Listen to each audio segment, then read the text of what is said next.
අපි කතා කළ ආර්ථික පද්ධතියක් කියලා මොකක්ද කියන එක තාම හඳුනා ගැනීමක් කළේ නෑ. අපි ඒ සඳහා අවශ්‍ය කරන ප්‍රවේශය හදාගත්තා. අපි කතා කළා ඕනෑම සමාජයක පොදු වෙච්ච මූලික ආර්ථික වස්තු තුනක් තියෙනවා. මොනවාද ඒ තුන? කවුරුගෙන මම උත්තර දෙන්නේ? ඕනෑම ආර්ථික පද්ධතියක පොදු වෙච්ච මූලික ආර්ථික වස්තු තුනයි. අපි කතා කරමු මේ මූලික ආර්ථික ප්‍රශ්න ගැන. අපි කතා කළා මූලික ආර්ථික වස්තු තුනක් තියෙනවා. මොනවද තුන? අකල්ගියේ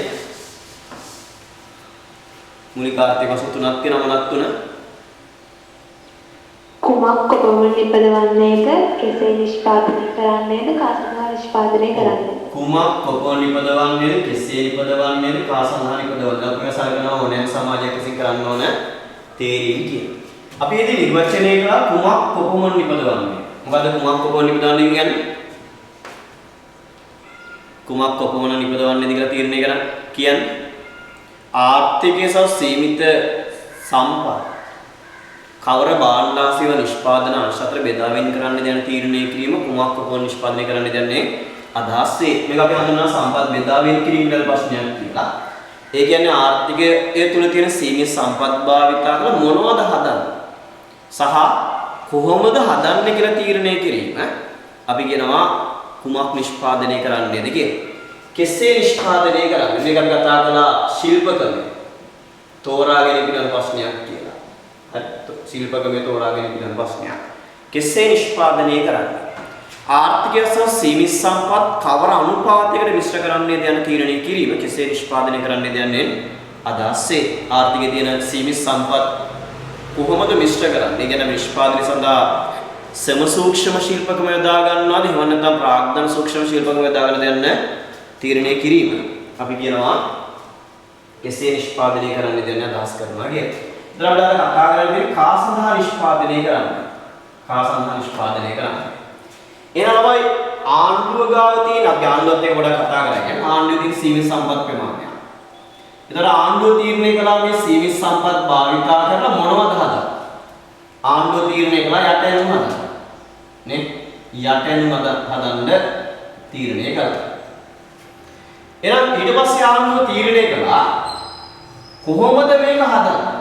එහෙනම් ආණ්ඩුව තීරණය කළා යට ඇනුම් මේ දවස්වල කොවිඩ් ඉන්න අපිට ශ්‍රමයේ යොදා ගන්න බැරි නිසා යට ඇනුම් ප්‍රාග්ධන සූක්ෂම හදනවා කියනවා.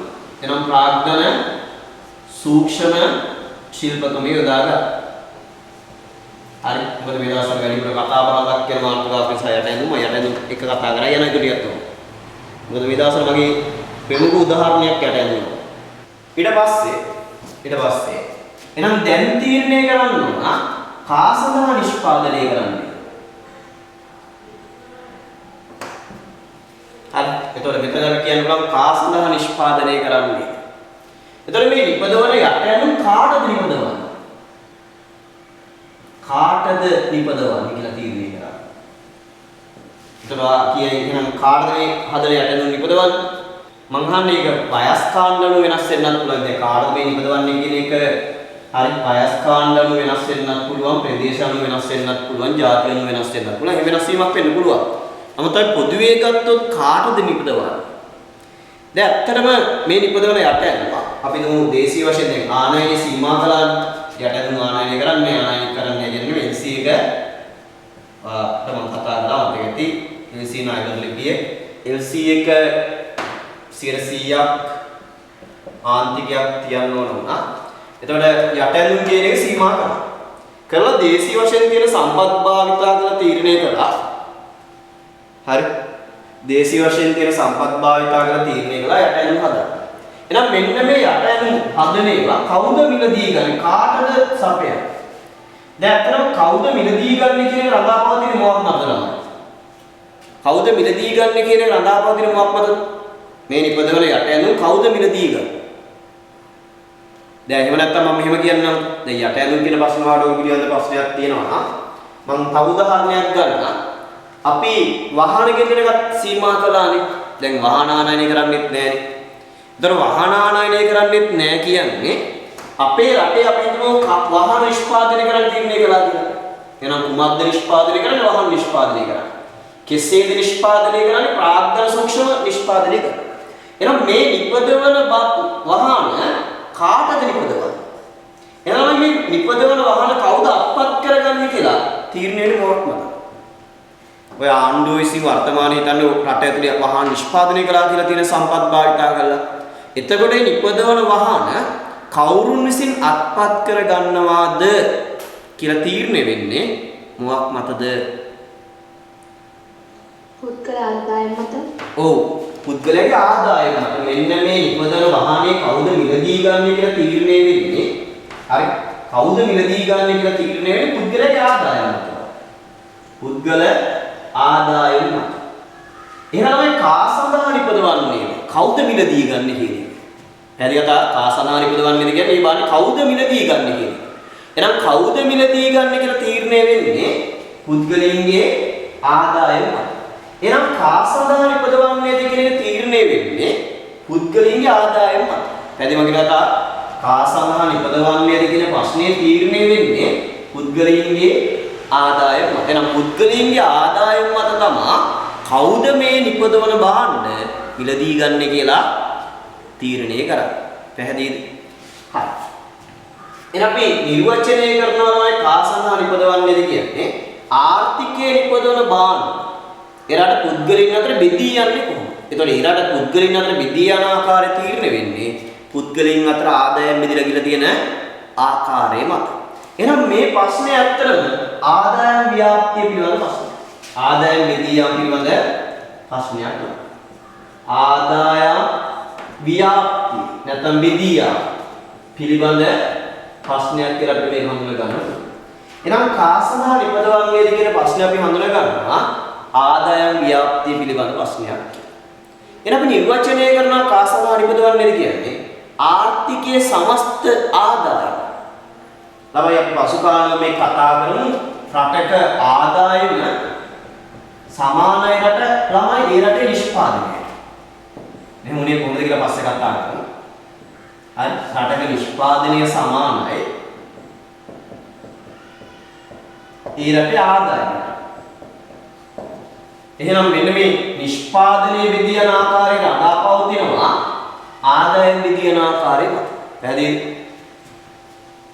ආදායම් වැඩි අයට මේ නිෂ්පාදනයේ වැඩි භාණ්ඩ ප්‍රමාණයක් අත්පත් කරගන්න පුළුවන් වෙනවා. ආදායම අඩු අයට මේ නිෂ්පාදනය අත්පත් කරගන්න පුළුවන් වෙන්නේ අඩු නිෂ්පාදනය. එහෙනම් කා සඳහා නිපදවන්නේද කියන්නේ කවුද අත්පත් කරගන්නේ කියන එක බලන්න. හරි. ඒ නිසා නිර්වචනය කරනවා කා සඳහා නිෂ්පාදනය කරන්නේද කියන්නේ ආර්ථිකයේ සමස්ත නිමෙව්. එහෙම නැත්නම් ආදායම. මම කියවා නිෂ්පාදනයේ සමානයි ආදායම. එහෙමනේ කොහොමද කියලා පස්සේ කතා කරමු. දැන් තොලේ තියාගෙන නිෂ්පාදනය සමානයි ආදායම කියලා. එහෙනම් ආර්ථිකයේ සමස්ත නිමෙව්ම එවත් ආදායම එරට කුටුම්බ අතර බෙදී යන්නේ කෙසේද යන තීරණය කිරීම කා සඳහා නිෂ්පාදනය කරන්න යන්නේ අදහස් වේ. හරි. එහෙනම් මම කිව්වා කා සඳහා නිෂ්පාදනය කරන්නේද කියන මේ ප්‍රශ්නේ තීරණය වෙන්නේ පුද්ගල ආදායම මත කියලා. එහෙනම් මට පොඩ්ඩක් ඔයාලගේ උත්තර ටිකක් අවශ්‍යයි. කෙනෙක්ගේ පුද්ගලයාගේ ආදායම කොහොමද තීරණය වෙන්නේ? ඒ කියන්නේ පුද්ගලයා කියන්නේ කුටුම්බයක්. කුටුම්බයක ආදායම කොහොමද තීරණය වෙන්නේ?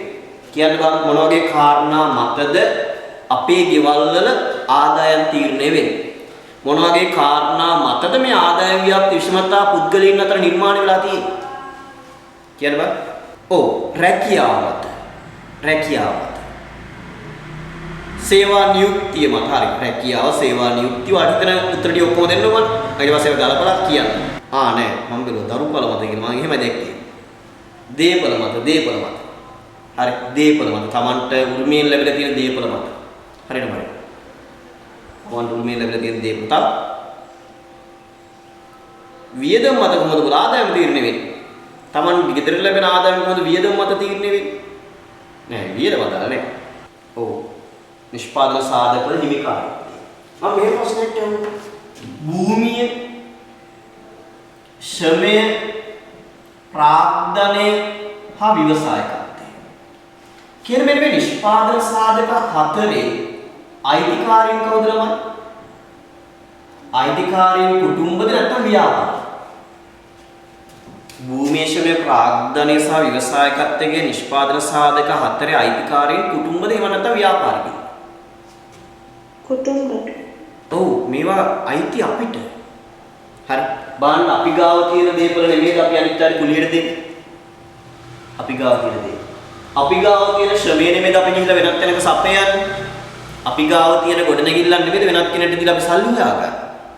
එනවා මේ භූමියේ ශ්‍රමය ප්‍රාග්ධනය හා ව්‍යවසායකත්වයේ නිෂ්පාදන සාධක වල අයිතිය තියෙන්නේ කුටුම්බේට. දැන් නැත්නම් මතය තියාගන්න නැත්නම් ලියලා හරි තියාගන්න. හරි ලියලා හරි කවන්නේ තියාගන්න. එහෙනම් මොකද්ද? නිෂ්පාදන සාධක භූමිය ශ්‍රමය ප්‍රාග්ධන ව්‍යවසායකත්වයේ නිෂ්පාදන සාධක වල අයිතිය තියෙන්නේ හරි කුටුම්බයන්ට තමයි. අයිතිය තියෙන්නේ කුටුම්බයන්ට. එහෙනම් මේකේ අයිතිකාරය කුටුම්බ. එහෙනම් මේවා අපිට ගෙදර ලැබෙන ආදායම තීරණය වෙනවා ළමයි. අපේ ගෙදර ලැබෙන ආදායම තීරණය වෙනවා අපි ගාව කොච්චර භූමියක් තියෙනවද කියන දේ මත. හරි කොච්චර භූමි ප්‍රදේශයක් අපිට තියෙනවද? ඊට පස්සේ අපි ගාව කොච්චර ශ්‍රමයක් තියෙනවද? හරි කොච්චර ශ්‍රමයක් තියෙනවද කියන දේ මත තියෙනවා ගෙදර ලැබෙන ආදායම. අපි ගාව කොච්චර ප්‍රාග්ධන වත්කම් ප්‍රමාණයක් තියෙනවද? කොච්චර ව්‍යවසායකත්වයක් තියෙනවද? එහෙනම් අපේ ගෙදර ලැබෙන ආදායම තීරණය කරන සාධකයක් තමයි අපි ගාව තියෙන සාධක ප්‍රමාණය. හරි ඒ කියන්නේ සාධක ප්‍රමාණය. අපි ගාව තියෙන සාධක ප්‍රමාණය කොච්චරද කියන දේ මත තීරණය වෙනවා අපේ ආදායම. එහෙනම් පුද්ගල ආදායම තීරණය කරන එක සාධකයක් තමයි අර පුද්ගලයන් සතු සාධක ප්‍රමාණය. පුද්ගලයන් සතු සාධක ප්‍රමාණය. හරි ආදායම තීරණය කරන එක සාධකයක් තමයි පුද්ගලයන් සතු සාධක ප්‍රමාණය. දැන් මේ විතර අපි ශ්‍රමයේ ගමු. හරි ඔයාලගේ ගෙදර ශ්‍රම සම්පතක් තියෙනවනේ. දැන් අපි ගෙවල් දෙකක් හෝ තුනක් ගත්තොත් ගෙවල් තුනක් විතර ගමු. ගෙවල් තුනක් ගත්තොත් මේ ගෙවල් තුනේම ඉන්න අය තමන්ගේ ශ්‍රමයේ ශක්තිය. තමන්ගේ ශ්‍රමයේ ශක්තිය. හැබැයි ළමයි ওই ගෙවල් තුනටම ලැබෙන්නේ වෙන සාධක මුත් නැහැ කියලා උපකල්පනය කරමු. ඔය ගෙවල් තුනටම ලැබෙන්නේ එකම ආදායමත් එහෙම නැත්නම් වෙනස් ආදායමත්. වෙනස් ආදායම. ඒ මොනේ තියෙන එකම සාධකයේ ගෙදරට එන එකම සාධකයේ තමන්ගේ ශ්‍රමයේ සැපීම. වෙන තැනක වැඩක් කරලා ශ්‍රමයේ සැපීම තමයි ආදායම මාර්ගය. මම එකම ආදායමක් නොවුනේ වෙනස් වුනේ. ඔව් විවිධ රැකියාව. වෙනස් නිසා ඈ? ශ්‍රමඵලදායීතාවය. ඔව් ශ්‍රමඵලදායීතාව වෙනස් නිසා කියන්නේ මට ඒක පොඩ්ඩක් දැන් උදාහරණයක් විදිහට මෙහෙම හිතමු. දැන් රජයේ සමහර වෙලාවට වැඩ කරනවා මෙලෝ ශ්‍රමඵලදායීතාවක් නැති එකේ. උන්ගේ පඩිය හරි අපේ පඩියත් එක්ක සංසන්දනය කරද්දී අවශ්‍ය ලොකුයි ළමයි. එහෙම නැද්ද කියලා බලන්න. නේ? රජයේ සමහර අය රජයේ දේශපාලඥයන්ගේ එක දේවල් මිරිකලා ගියුම් ඉන්නවනේ රැකියාව වලට. දැන් ඇත්තටම මේ පාර ඔය කොවිඩ් එක අපිට ලූස්සන්න බැරුව ඉන්න ප්‍රධාන හේතු සාධකයක් තමයි රාජ්‍ය සේවක වැටු. රාජ්‍ය සේවක වැටු. මගේ නම් මතේ අනවශ්‍ය රාජ්‍ය සේවය අයින් කරන්න. අයින් කරලා ඒ කියන්නේ දේශපාලන පත්ති නොදී ඉන්නවා. තමන්ගේ සුසුකම් වලට ගැළපෙන විදිහට රැකියාවක් කරන්න එයාලවපත් කරන්න. සමහරවිට මම දන්නා ඉන්නවා ළමයි මෙලෝ සුසුකමක් නැහැ. හැබැයි දේශපාලනඥයන්ගේ ඡන්ද කාලේ එක දේවල් මිරිකලා අර හොඳ පඩි ගන්න. ඒ කියන්නේ ලක්ෂ 1.5යි 2යි පඩිය මාසික. ඊට පස්සේ විශ්‍රාම වැඩ එහෙම ගන්න ඉන්නවා. දැන් ඒතකොට සමහරලාට ඒදී ශ්‍රම ඵලදායීතාව අදාළ වෙලාම නැහැනේ. එතනදී ශ්‍රම ඵලදායීතාව අදාළ වෙලාම නැහැ. නමුත් ඒතකොට මම දැන් කියන්න ගියේ. ඒතකොට ශ්‍රම ඵලදායීතාව අදාළ වෙනවා. ශ්‍රම ඵලදායීතාව මත තමයි අපේ මොකක් තීරණය වෙන්නේ? අපේ ශ්‍රම ඵලදායීතාව මත තමයි අපේ මොකක් තීරණය වෙන්නේ? අපිට ලැබෙන වැටුප තීරණය වෙන්නේ. අපිට ලැබෙන වැටුප තීරණය වෙන්නේ. එතකොට මේ ගෙවල් තුනේ හැමෝම ශ්‍රමයේ සැපෙවුවට හරි ගෙවල් තුන් දෙනා අපි දුම් මේ ගෙදර එක්කලා ගෙවල් තුනේ එක්කෙනා ශ්‍රමයේ සැපේ. නමුත් ලැබෙන ආදායම වෙනස් වෙනවා. එතකොට ලැබෙන ආදායම වෙනස් වෙන්නේ මෙයාට ලැබෙන වැටුප වෙනස් නිසා. වැටුප අපි දන්න වැටුප කියන්නේ ශ්‍රමයේ මොකද්ද? වැටුප කියන්නේ ශ්‍රමයේ මොකද්ද? ශ්‍රම සාධකයේ ශ්‍රම සාධකයේ මිල නේ අපි දන්නවා වැටුප කියන්නේ ශ්‍රම සාධකයේ මිල. එහෙනම් මෙන්න මේ ගෙවල් වලට ලැබෙන වැටුප මතද එයාලගේ ආදායම වෙනස්. එහෙනම් මේක ගෙදර ලැබෙන භූමිය වලින් ලැබෙන බදු කුලිය වෙනස් වෙන්න පුළුවන්. ශ්‍රමය සඳහා ලැබෙන වැටුප වෙනස් වෙන්න පුළුවන්. ප්‍රාග්ධනය සඳහා ලැබෙන පොලිය වෙනස් වෙන්න පුළුවන්. ව්‍යවසායකත්වයේ ලැබෙන ලාභය වෙනස් වෙන්න. එහෙම වෙනස් වීම මත ගෙදර ලැබෙන ආදායම වෙනස් වෙනවා. එහෙනම් ආදායම තීරණය කරන දෙවෙනි සාධකය. එහෙනම් එක සාධක ප්‍රමාණය විතරක්ම ආදායම තීරණය කරන්නේ ඒ සාධක සඳහා ලැබෙන මිලත් වැදගත්. එහෙනම් සාධක සඳහා ලැබෙන මිල. ප්‍රධාන සාධක දෙක තමයි ළමයි කෙනෙක්ගේ ආදායම තීරණය කරන මේ. කෙනෙක්ගේ ආදායම තීරණය කරන ප්‍රධාන සාධක දෙක මේ. මොකද පුද්ගලයන් සතු නිෂ්පාදන සම්පත් ප්‍රමාණය සහ ඒ සම්පත් වෙළඳපොලේ හුවමාරු කිරීමෙන් ලබා ගන්න පුළුවන් වටිනාකම. පැහැදිලිද? මොකක්ද එහෙනම් පුද්ගලික ආදායම තියෙන සාධක දෙක. එක පුද්ගලයෙක් ගාව තියෙන සම්පත් ප්‍රමාණය, අනිත් එක ඒ නිෂ්පාදන සම්පත් වෙළඳපොලේ හුවමාරු කිරීමෙන් ලබා ගන්න පුළුවන් මිල වටිනාකම. හරිද? ඊට අමතරව මෙන්න මේ වගේ කාරණා සමහරවිට ආදායම කිරී බලපානවා. උරුමයෙන් ලද දේපල.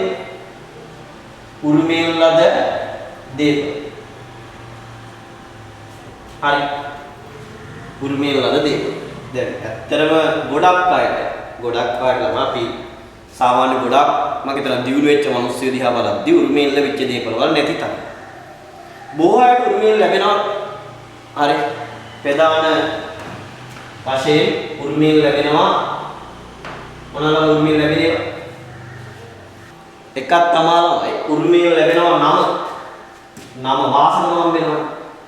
වාසන ගොඩක් අය මම හිතනවා මෙහෙම තමයි. සමහර අය කියන්නේ සමහර අයට අම්ල තාත්තලා හම්බ කරපු දේපල තියෙනවා. නමුත් සමහර අයට අම්ල තාත්තලා හම්බ කරපු දේපල නැහැ. උරුමයෙන් ලැබිලා තියෙන මෙච්චරයි. හරි. එකක් තමයි මොකද්ද? වාසන. හරි. ඉඩකඩම් වගේ හම්බෙලා තියෙනවා නම් තමන් සතුටු වෙනවා. තමන්ගෙන් දෙමව්පිය දෙයක් කරලා හැබැයි එහෙම දෙයක් දෙන්න බෑ වුණා කියලා අපි දුක් නොවී ඉන්න ඕන. මොකද අපි එහෙම බැරි වෙච්ච දේවල් හොයාගන්න අපි වෙහෙසෙන්න ඕන. හරි. එකක් වාසගම. අනිත් එක අර මෙහෙම දිනනවා නේද? සමහර වෙලාවට අත්තට දිය වැඩියා. අත්තට දිය වැඩියා නම් තාත්තට දිය වැඩියා. තාත්තට දිය වැඩියා නම් බුදුර මටත් දිය වැඩිය හැදෙන්න කියලා සම්භාවිතය වැඩි. නේ? එහෙමත් තියෙනවා නේද? අත්තගේ අත්තට පිළිකාවක් තිබිලා මැරුණා. හැබැයි අත්ත නම් මැරුන්නේ නැහැ පිළිකාවකින්. නමුත් තාත්තට පිළිකාවක්. ඒතර මට සමහරලාට පිළිකාවක් හැදෙන්න තියෙන සම්භාවිතය වැඩි. නේ? එහෙමත් තියෙනවා නේද? හරි. මොනවද? පාරම්පරික රෝග. බලන්න පාරම්පරික රෝග. අපිට පරම්පරාවෙන් ලැබිච්ච ඒවා. හරි. මේ ගොඩක් අයම හිතනවා මේක තමයි පරම්පරාවෙන් ලැබෙන්නේ. එකක් වාසන නම හම්බෙලා තියෙනවා. අනිත් ඒ පාරම්පරික රෝග හම්බෙලා තියෙනවා. නමුත් ඇත්තටම මේ වගේ යම් කෙනෙක්ට පාරම්පරික දේපලක් හිමෙන්න පුළුවන්. එහෙම නොවුණා කියලා අපි දුක් නොවිය යුතුයි. එහෙම ලැබිලා නැත්නම් හරි. ඒ දීපල අපි හොයලා අපේ ළමයිට මේ අවස්ථාව හදලා දෙන්න උත්සාහ කරන්න. පුළුවන් නම් මේ පාරම්පරික තියෙන රෝගات හරි. පුළුවන් නම් අපෙන් තුරන් කරගෙන ඉස්සරහට අරන් යන්න අපි උත්සාහ කරන්න. හරි. මෙවනම් තේරුම් ගන්න දේවල් නම වාසන. හරි. නේ? ඒවල අතරම මම දන්නවා වෙනවා අතරම වාසන ගන්න මම කියනවා තේරුම් ගන්න නැති ඒවා. කෙනෙක් ඔය වාසන වලුත් තෝරන්නේ තමන්ගේ නම් කෙනෙක් ආදායම් තීරණය පුළුවන් උරුමයෙන් ලද දේ. තවත් විදියට කෙනෙක්ගේ ආදායම් තීරණය පුළුවන් ඔය වාසනා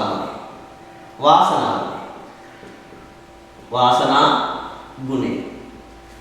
කොහොමද වාසනා ගුණය නිසා කෙනෙක්ගේ ආදායම් තීරණය කියනවා? වාසනා ගුණය නිසා කෙනෙක්ගේ ආදායම් තීරණය කොහොමද? ඔව් වාසනා ගුණය. දැන් උදාහරණයක් විදිහට මම මෙහෙම කියන්න ඇත්තට. දැන් බලන්න මේ දවස්වල යොහානි. අර එකක් ටැලන්ට් එක, අනිත් එක දක්ෂතාවය, අනිත් එක වාසනාව. හරි. නේ? යොහානි ගත්තොත් එක්තරා පැත්තකින් යොහානිගේ ටැලන්ට් එක තිබ්බා. ටැලන්ට් එකත් එක්කම ඒක ඇත්තටම අනිත් පැත්තෙන් වාසනාව වලයි. මේ අපිට කියන්න පුළුවන් වාසනාව. මොකද එකපාරටම ලෝකේ වටා තමන්ගේ සින්දුව යන්න ඒක එක්තරා පැත්තකින් තමන් පෙර භවයකදී කරපු තමන්ට ලැබිච්ච මොකක් හෝ පිනක් නිසා ඇති කරගත්ත දෙයක් කියලා අපිට කියන්න පුළුවන්. එක්ක සමහර මේ භවයේ කරපු හොඳ කියාවක් නිසා ඇතිවෙච්ච දෙයක් වෙන්න පුළුවන්. සාමාන්‍ය මමත් පිළිගන්නලම සාමාන්‍ය අපි කරන දේවල් අපේ පස්සෙන් නේ. හරි මෙතන විවිධ ආගම් හදාන ළමයි ඉන්නවා. මුස්ලිම් ළමයි ඉන්නවා. ඊට පස්සේ කතෝලික ළමයි ඉන්නවා. බෞද්ධ ළමයි ඉන්නවා. හැබැයි අපි හොඳ දේවල් කළොත් ඒ අපේ පස්සෙන් එනවා. මගේ ජීවිතේත් මම ගොඩක් තැන්වල දැකපු දේවල් අපි කාටවත් තරතරයක් නැතුව ඉන්න උත්සාහ කළොත් හරි අපි අනිත් අයට උදව් කරගෙන හිටියොත් අපිට ඒවා පෙරලා අනිත් පැත්තෙන් ලැබෙනවා. ඒ නිසා මේ දේවල් එක්ක අපේ වාසනාව ගුණය තීරණය වෙන අපි කරන දේවල් මත තමයි මම දකින්න වාසනාව ගුණය කියන එක තියෙන. හැබැයි සමහර කාට මෙහෙමත් තියෙනවා කුඩුකාරයෝ ගංජාකාරයෝ හරි එහෙම ඉන්නත් ගෑම් පෙරේතයෝ ඔය වගේ අයට සමහර වෙලාවට ලොතරයියක් වගේ වැටෙන්න පුළුවන්. හැබැයි සමහර විට ඒක වැටුණත් ඒකින් ලැබෙන ප්‍රතිලාභෙ ටික දවසක් යන සමහරට ඒක Tamanට වෙච්ච දෙයක් නැතිලා යන්නත් පුළුවන්. හරි. හරි. වාසනාව ගුණය ලොතරයියක් වැටෙන්න පුළුවන්. ඔන්න ඔය වගේ දේවල් මත කෙනෙක්ගේ ආදායම තීරණය වෙනවා. ඒතර ආදායම මත තමයි තීරණය වෙන්නේ අපිට මොනවද වෙළඳ පොලෙන් මිලදී ගන්න පුළුවන් කියලා. හරි අපිට මොනවද වෙළඳ පොලෙන් මිලදී ගන්න පුළුවන්. එහෙනම් කා සඳහා නිපදවන්නේද කියන්නේ ඇත්තටම ආදායම් බෙදී යන ආකාරය පිළිබඳ කතා කරන ප්‍රශ්නයක් ළඟ. කොහොමද ආදායම් බෙදලා ගියේ? ඒතර ආදායම් බෙදලා යන ආකාරය තීරණය වෙන්නේ ආර්ථිකයේ තියෙන ආර්ථික සම්පත් වලින් අපි හිමි කරන් තියෙන ප්‍රමාණය. පැහැදිලිව කියනවා ආදායම් බෙදී යන ආකාරය තීරණය වෙලා තියෙන ආර්ථිකයේ තියෙන යම් සීමිත සම්පත් ප්‍රමාණයක්. ඒ සීමිත සම්පත් ප්‍රමාණයෙන් අපි හිමි කරගත්ත ප්‍රමාණය සහ ඒවට ලැබෙන වටිනාකම මත තමයි තීරණය වෙන්නේ අපිට කොච්චර ආදායමක් ලැබෙනවද කියන එක. හරි. එහෙනම් අපි නිර්වචනය කරනවා ළමයි මම ආයෙත් කිව්වොත් කා සඳහායි පදවන්නේ. ආර්ථිකයේ සමස්ත නිමේම හෙවත් ආදායම ඊළඟ කුටුම්බ අතර බෙදී යන්නේ කෙසේද යන තීරණය කිරීමයි. ඒ කියන්නේ ආර්ථිකයේ සීමිත සම්පත් භාවිතා කරලා ඉපදවන බාන්න කවර පුද්ගලයන් විසින් අත්පත් කරගන්නේ දැන් තීරණය කිරීම කා සඳහා නිෂ්පාදනය කරන්නේ දැන් මේ අදහසේ මේ ආදායම් ව්‍යාප්තිය පිළිබඳ ප්‍රශ්නයක් කියලා හඳුනා ගන්න ඕනේ. එක වරක් මාත් එකට අගල පාඩම් කරගමු. මොකද්ද? ආර්ථිකයේ සමස්ත නිමෙව්හෙවත් ආදායම එරට කුටුම්බ බෙදී යන්නේ කෙසේද යන තීරණය කිරීමයි. ඒ කියන්නේ ආර්ථිකයේ සමස්ත නිමෙව් කොහොමද බෙදලා යන්නේ කියලා තීරණය කරේ. ඒ තීරණය පුද්ගලෙක්ගේ ආදායම පුද්ගලයාගේ ආදායම තීරණය වෙන්න පුළුවන් පුද්ගලයාගේ ගාතින සාධක ප්‍රමාණය සහ ඒ සාධක වල වෙදපොලින් ලැබෙන මිල මත. හරි. ඕවා වැදගත්. ඕවා වැදගත් ළමයි. එතකොට මේ දේවල් ලියලා කරලා තියාගන්න. එන් ලියෝ. කා සඳහා නිපදවන්න තියෙනවා බලන්න. කා සඳහා නිපදවන්නේද? දැන් කා සඳහා නිෂ්පාදනය කළ යුතුයි. පිටු අංක 39 22 ළමයි. 22 ළමයිගේ 39 23 ළමයි ටියුට් එකේ යම්ගේ 23 ළමයි ටියුට් එකක් තියෙනවා. නෑ සර්. මොකද්ද? අංක නැහැ. හරි අංක නැහැ නමුත් යෝගයේදී කා සඳහා නිපදවන්නේ කියලා. තියෙන හැදින්නේ බලයි. ආර්ථිකයේ සමස්ත නිමෙහිවත් ආදායම රට කුටුම්බ අතර බෙදී යන්නේ හරින්නේ කෙසේද යන තීරණය කිරීමෙන් අදහස්සේ. සමාජස සම්පත් හිග බැවින් එම හිග සම්පත් භාවිතා කර නිෂ්පාදනය කළ ලබන භාණ්ඩ ආශ්‍රය ප්‍රමාණය සමාජයේ කවුරු ලෙසින් හිමි කරගනු ලැබේද? කවුරු ලෙසින් භුක්ති විඳිනු ලැබේද යන්න තීරණය කළ යුතුය. සමහර මේ කැල හොයන්න බැරුව ඇති 23යි ලියා ගන්න ඕන. මෙය ආදායම් බෙදී යාමේ නැත්නම් ව්‍යාප්ති ප්‍රශ්නයේ ලෙස හැඳින්වේ. මෙය ආදායම බෙදී යාමේ එහෙම නැත්නම් ව්‍යාප්ති ප්‍රශ්නයේ ලෙස හැඳින්වේ. මේ ආදායම් බෙදී යාමේ එහෙම නැත්නම් ව්‍යාප්ති ප්‍රශ්නයේ ලෙස හැඳින්වේ. හරි. අපි කතා කළේ ආර්ථික ප්‍රශ්න. මේ ආර්ථික ප්‍රශ්න ඕනෑම සමාජයකට පොදුයි. දුප්පත් වේවා, පොහොසත් වේවා, සංවර්ධිත වේවා, සංවර්ධිත නොවේවා. ඒ කියන ඕනෑම රටකට ඕනෑම සමාජයකට මෙන්න මේ ආර්ථික ප්‍රශ්න පොදුයි. එතන මේ ආර්ථික ප්‍රශ්න මූලික තේරීම් පිළිබඳ ප්‍රශ්නයක්. එතන මේ මූලික තේරීම් පිළිබඳ ප්‍රශ්නේ විසඳන ආර්ථිකයන් එකින් එකට කටයුතු කරන ආකාරය වෙනස් කරනවා. දැන් අපි ලංකාව විදියට මෙන්න මේ මූලික ආර්ථික ප්‍රශ්න විසඳ ගන්න කටයුතු කරන ආකාරය නෙමේ ඇමරිකාව, චීනය වගේ රටවල් මේ මූලිකාර්ථයේ ප්‍රශ්න විසඳ ගන්න කටයුතු කරන්නේ. හරි. අපි ඇත්තටම ඔය ආණ්ඩුවක් පත් කරගෙන කටයුතු කරන්නේ ලංකාව වගේ රටක මේ මූලිකාර්ථයේ ප්‍රශ්න විසඳ ගන්න. නමුත් මූලිකාර්ථයේ ප්‍රශ්න විසඳා ගැනීමට යද්දී ඇත්තටම ආණ්ඩුව අසාර්ථක වෙලා තියෙනවා ලංකාවේ. නමුත් අපි දන්නවා චීනය වගේ රටවල් වල කොමියුනිස්ට්වාදයේ ක්‍රියාත්මක වෙච්ච රටවල් චීනය කියන්නේ. ඒතර චීනය වගේ රටවල් වල විශේෂයෙන්ම ආණ්ඩු සාර්ථක වෙලා තියෙනවා. ඇමරිකාව වගේ රට නම් ඇත්තටම ධනවාදීය එක්ක යන්නේ. ඒතර ඇමරිකාව වගේ රට ධනවාදීය සාර්ථක වෙලා තියෙනවා. ලංකාව වගේ රටක මූලිකාර්ථයේ ප්‍රශ්න විසඳාගන්න මොනවද හදන්නේ කොහොමද හදන්නේ කවුරු සඳහා හදන්නේ කියන ප්‍රශ්න විසඳගන්න යද්දී අපි අසාර්ථක වෙලා තියෙනවා. මොකද අපේ රටේ දේශපාලඥයින්ගේ තියෙන අසාර්ථකතාවය තුල. හරි. එහෙනම් ඕනෑම සමාජයක පොදු වෙච්ච මූලිකාර්ථයේ ප්‍රශ්න තුනයි. කුමක් කොපමණ නිපදවන්නේද? කෙසේ නිපදවන්නේද? කා සඳහා නිපදවන්නේද? කුමක් කොපමණ නිෂ්පාදනය කරන්නේද? කෙසේ නිෂ්පාදනය කරන්නේ කා සඳහා නිපදවන්නේද? ළමයි මෙන්න මේ ආර්ථික ප්‍රශ්න විසඳගන්න. හරි. විවිධ ආර්ථිකයන් විසින් ගන්න තීරණ වෙනස් වෙන ලංකාව විදිහට අපි මොනවද හදන්නේ? එතකොට අපි හදන දේවල් නෙමෙයි චීනය හදන්නේ. චීනය හදන දේවල් නෙමෙයි ඇමරිකාව හදන්නේ. ඇමරිකාව හදන දේවල් නෙමෙයි ඉන්දියාව හදන්නේ. වෙනස්. ප්‍රශ්නේ විසඳ ගන්න ආකාරය වෙනස්. හරි. ඊට පස්සේ කෙසේ නිෂ්පාදනය කරන්නේ? ලංකාවේ අපි කෙසේ නිෂ්පාදනය කරන්නද කියලා තීරණය කරන විදිහ නෙමෙයි චීනය තීරණය කරන්නේ. චීනය නම් බොහෝ දුරට තමන්ගේ නිෂ්පාදනය සුළුසූක්ෂම හදනවා. හැබැයි ඇමරිකාව තමන්ගේ නිෂ්පාදනය ප්‍රාක්තන සූක්ෂම හදනවා. ඒතර ඒ විදිහට රටවල් අතර වෙනස් වෙනවා කෙසේ නිෂ්පාදනය කරන්නේ? කා සඳහා නිපදවන්නේ. ඒතර රටවල් අතර පුද්ගලයන්ගේ ආදායම් බෙදියන ආකාරය වෙනස් වෙනවා. අර ආදායයක් විෂමතාවය රටවල් අතර ගත්ත සංසන්දනාත්මක බැලුවොත් වෙනස් වීමක් තියෙනවා. කා සඳහා නිපදවන්නේ. මේ ප්‍රශ්නේ විසඳ ගන්න ආකාරය පුද්ගලයන් අතර ආදායම් බෙදිලා ගිහින ආකාරය වෙනස්. එහෙනම් අපි ආර්ථික පද්ධතියක් කියලා කියන්නේ මෙන්න මේ මූලික ආර්ථික ප්‍රශ්න විසඳ ගන්න සංවිධානය කරලා තියෙන ක්‍රමවේදය. සංවිධානය කරලා තියෙන ක්‍රමවේදය. එහෙම නැත්නම් කියන යාන්ත්‍රණය. ක්‍රමවේදය නැත්නම් යාන්ත්‍රණය අපි කියනවා ආර්ථික පද්ධතියක් කියලා.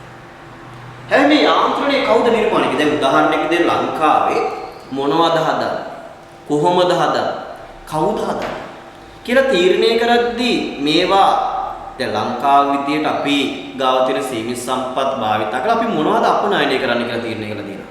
අපි තීරණය කරලා තියෙනවා විශේෂයෙන් ඇඟලුම් අපනයනය කරන්න. නේ එහෙම තීරණය කළා. එතකොට ඇමරිකාව චීනය විදියට තමන්ගේ රටවල් වල හදන නිෂ්පාදනය වෙනස්. එයාලා තීරණය කළා. එතකොට කවුද මේ තීරණය කළේ? මොනවද හදන්නේ කොහොමද හදන්නේ කියලා එයාලා සංවිධානගත වෙනවා. හරි. ක්‍රමවේදයක් හදාගන්න. දැන් උදාහරණයක් විදිහට මම මෙහෙම කියන්නම්. දැන් ලංකාව වගේ රටක හරි මෙහෙවන්නේ පෞද්ගලික අංශය විසින්ද එහෙම නැත්නම් රාජ්‍ය අංශය විසින්ද? එහෙම නැත්නම් මේ දෙකේ එකතුවක් විදියට. ලංකාව වගේ රටක් මොනවද හදන්නේ කොහොමද හදන්නේ කාසද හදන්නේ කියලා තීරණය කරද්දී ওই ප්‍රශ්න සම්බන්ධයෙන් තීරණ ගන්න පෞද්ගලික අංශයයිද එසේත් නැත්නම් රාජ්‍ය විසින්ද එහෙම නැත්නම් මේ දෙන්නම එකතු වෙලාද? ඔව් ලංකාවේ මොනවද හදන්නේ? ලංකාව වගේ රටක මොනවද හදන්නේ කොහොමද හදන්නේ කවුරුන් සහ හදන්නේ කියලා තීරණය කරද්දී මේක පෞද්ගලික වශයෙන් සමහර අය තීරණ ගන්නවා රාජ්‍ය වශයෙන් සමහර අය තීරණ ගන්නවා. ලංකාවේ මේ ප්‍රශ්න විසඳ ගන්න සංවිධානය වෙලා තියෙන ක්‍රමවේදය තමයි රාජ්‍ය අංශයයි හරි රාජ්‍ය අංශයයි පෞද්ගලික අංශයයි කියන දෙකොල්ලම මැදිහත් වෙනවා. පෞද්ගලික අංශයයි කියන දෙන්නම මැදිහත් වෙලා තමයි මේ ප්‍රශ්න වලට විසඳුම් හොයන්නේ. හරි. ඊට පස්සේ ඇමරිකාව වගේ රටක්. ඇමරිකාව ඊට පස්සේ එංගලන්තේ වගේ රටක්. මේ ප්‍රශ්න වලට විසඳුම් හොයද්දී ඒ විසඳුම් හොයන රාජ්‍ය අංශය විසින්ද නැත්නම් පෞද්ගලික අංශය විසින්ද නැත්නම් මේ දෙකේම එකතුවක් විදියට. එළම ඇමරිකාව වගේ රටක විශේෂයෙන් ඇමරිකාව අපි දන්නේ අපි ඇමරිකාව නෙමෙයි කියන්නේ. ඔව්. බොහෝ දුරට මේ ප්‍රශ්න වලට විසඳුම් හොයන්නේ පෞද්ගලික අංශය විසින්. පෞද්ගලික අංශය විසින් ආණ්ඩුව මැදිහත් වීම ඉතාම අල්පයි. අපේ වගේ ආණ්ඩුව මැදිහත් වීම ආර්ථික විශාල බලපෑමක් කරන්නේ නැහැ. ආණ්ඩුව මැදිහත් වීම ඉතාම අල්ප මට්ටමේදී. කියුබාව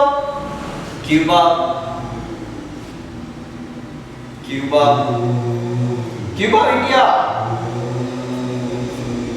බලහමෝදන නායකයෙක් කලව කියුබා හිටපු සමාජවාදී නායකයා කියුබා හිටපු ෆිදෙල් කැස්ට්‍රෝ අහලා තියෙනවා. හරි කියවෙන්නේ ෆිදෙල් කැස්ට්‍රෝ කියුබානු අන්තිම විප්ලවකාරී නායකයෙක් කියලා අපිට හඳුනා ගන්න පුළුවන්. ෆිදෙල් කැස්ට්‍රෝගේ ජීවිත කතාව පස් වෙලාවක වාක්‍යවල බලන්න. හරි ෆිදෙල් කැස්ට්‍රෝ කියන්නේ ડોක්ටර් කෙනෙක්, වෛද්‍යවරයෙක්.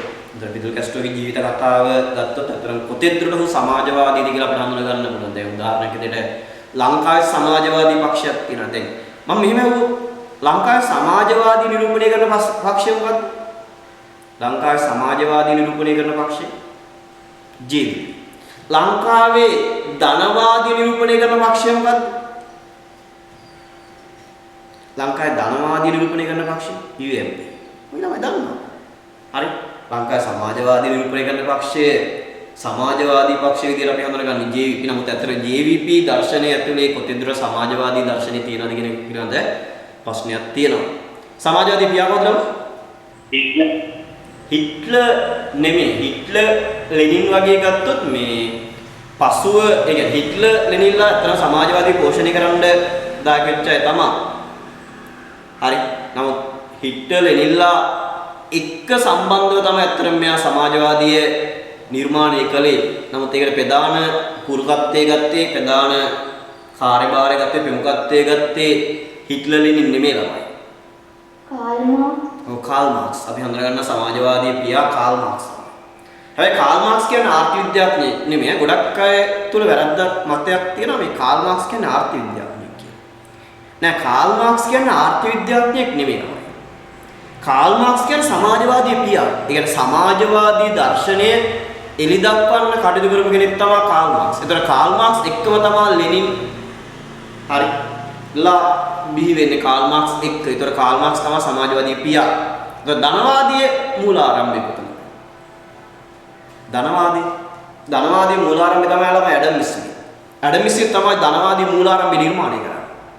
ඒතර අපි ආර්ථික විද්‍යාවේ මූලාරම්භය තුල අපි කතා කළේ වඩ මතක නම් හරි ආර්ථික විද්‍යාව කියන්නේ ධනෙ පිළ හදාරන විද්‍යාව. ඒතර ධනෙ පිළ හදාරන විද්‍යාව පිළිබඳ මූලිකම අදහස් ඉරි දක්වන පුද්ගලයා බවට අපිට හඳුනා ගන්න පුළුවන් ඇඩම් ස්මිත්. හරි.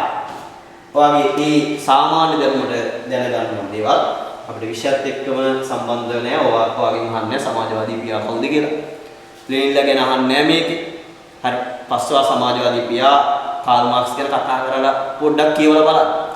සමාජවාදී දර්ශනය ඇතුලේ කාල් මාක්ස්ගේ දර්ශනයයි ලංකාවේ JP එක ඇතුලේ තියෙන සමාජවාදී දර්ශනය අතර ලොකු වෙනස්කම් තියෙනවා. කාල් මාක්ස්ගේ දර්ශනය ලංකාවේ සමාජවාදී වල JP දර්ශනය ඇතුලේ නැහැ.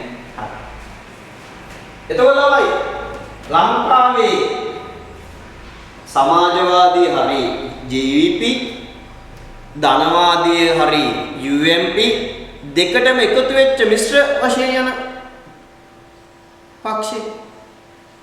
දැන් මිශ්‍ර කිව්වට ඒකට තනිකර පෞල්වාදී පාලනයක් එක්ක යන්නේ පක්ෂේ දැන්.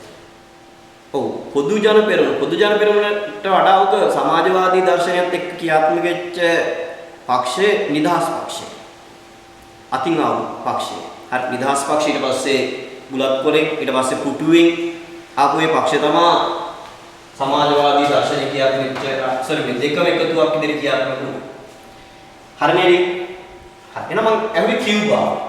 එහෙනම් කියුබා වගේ රටවල් මේ මූලිකාර්ථයේ ප්‍රශ්න විසඳගද්දී වැඩිපුර දායකත්වයක් ලැබුණේ පෞද්ගලික ආශයෙන් එහෙම නැත්නම් රාජ්‍ය ආශයෙන්? රාජ්‍ය ආශයෙන්.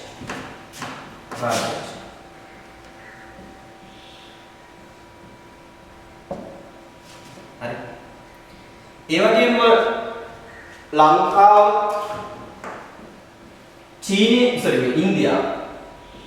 ඉන්දියාව වගේ රටවල් වල මේ මූලික ආර්ථික ප්‍රශ්න විසඳගන්නේ රාජ්‍ය ආශය සහ පෞද්ගලික ආශය කියන දෙකේ මිශ්‍රණයක් විදියට.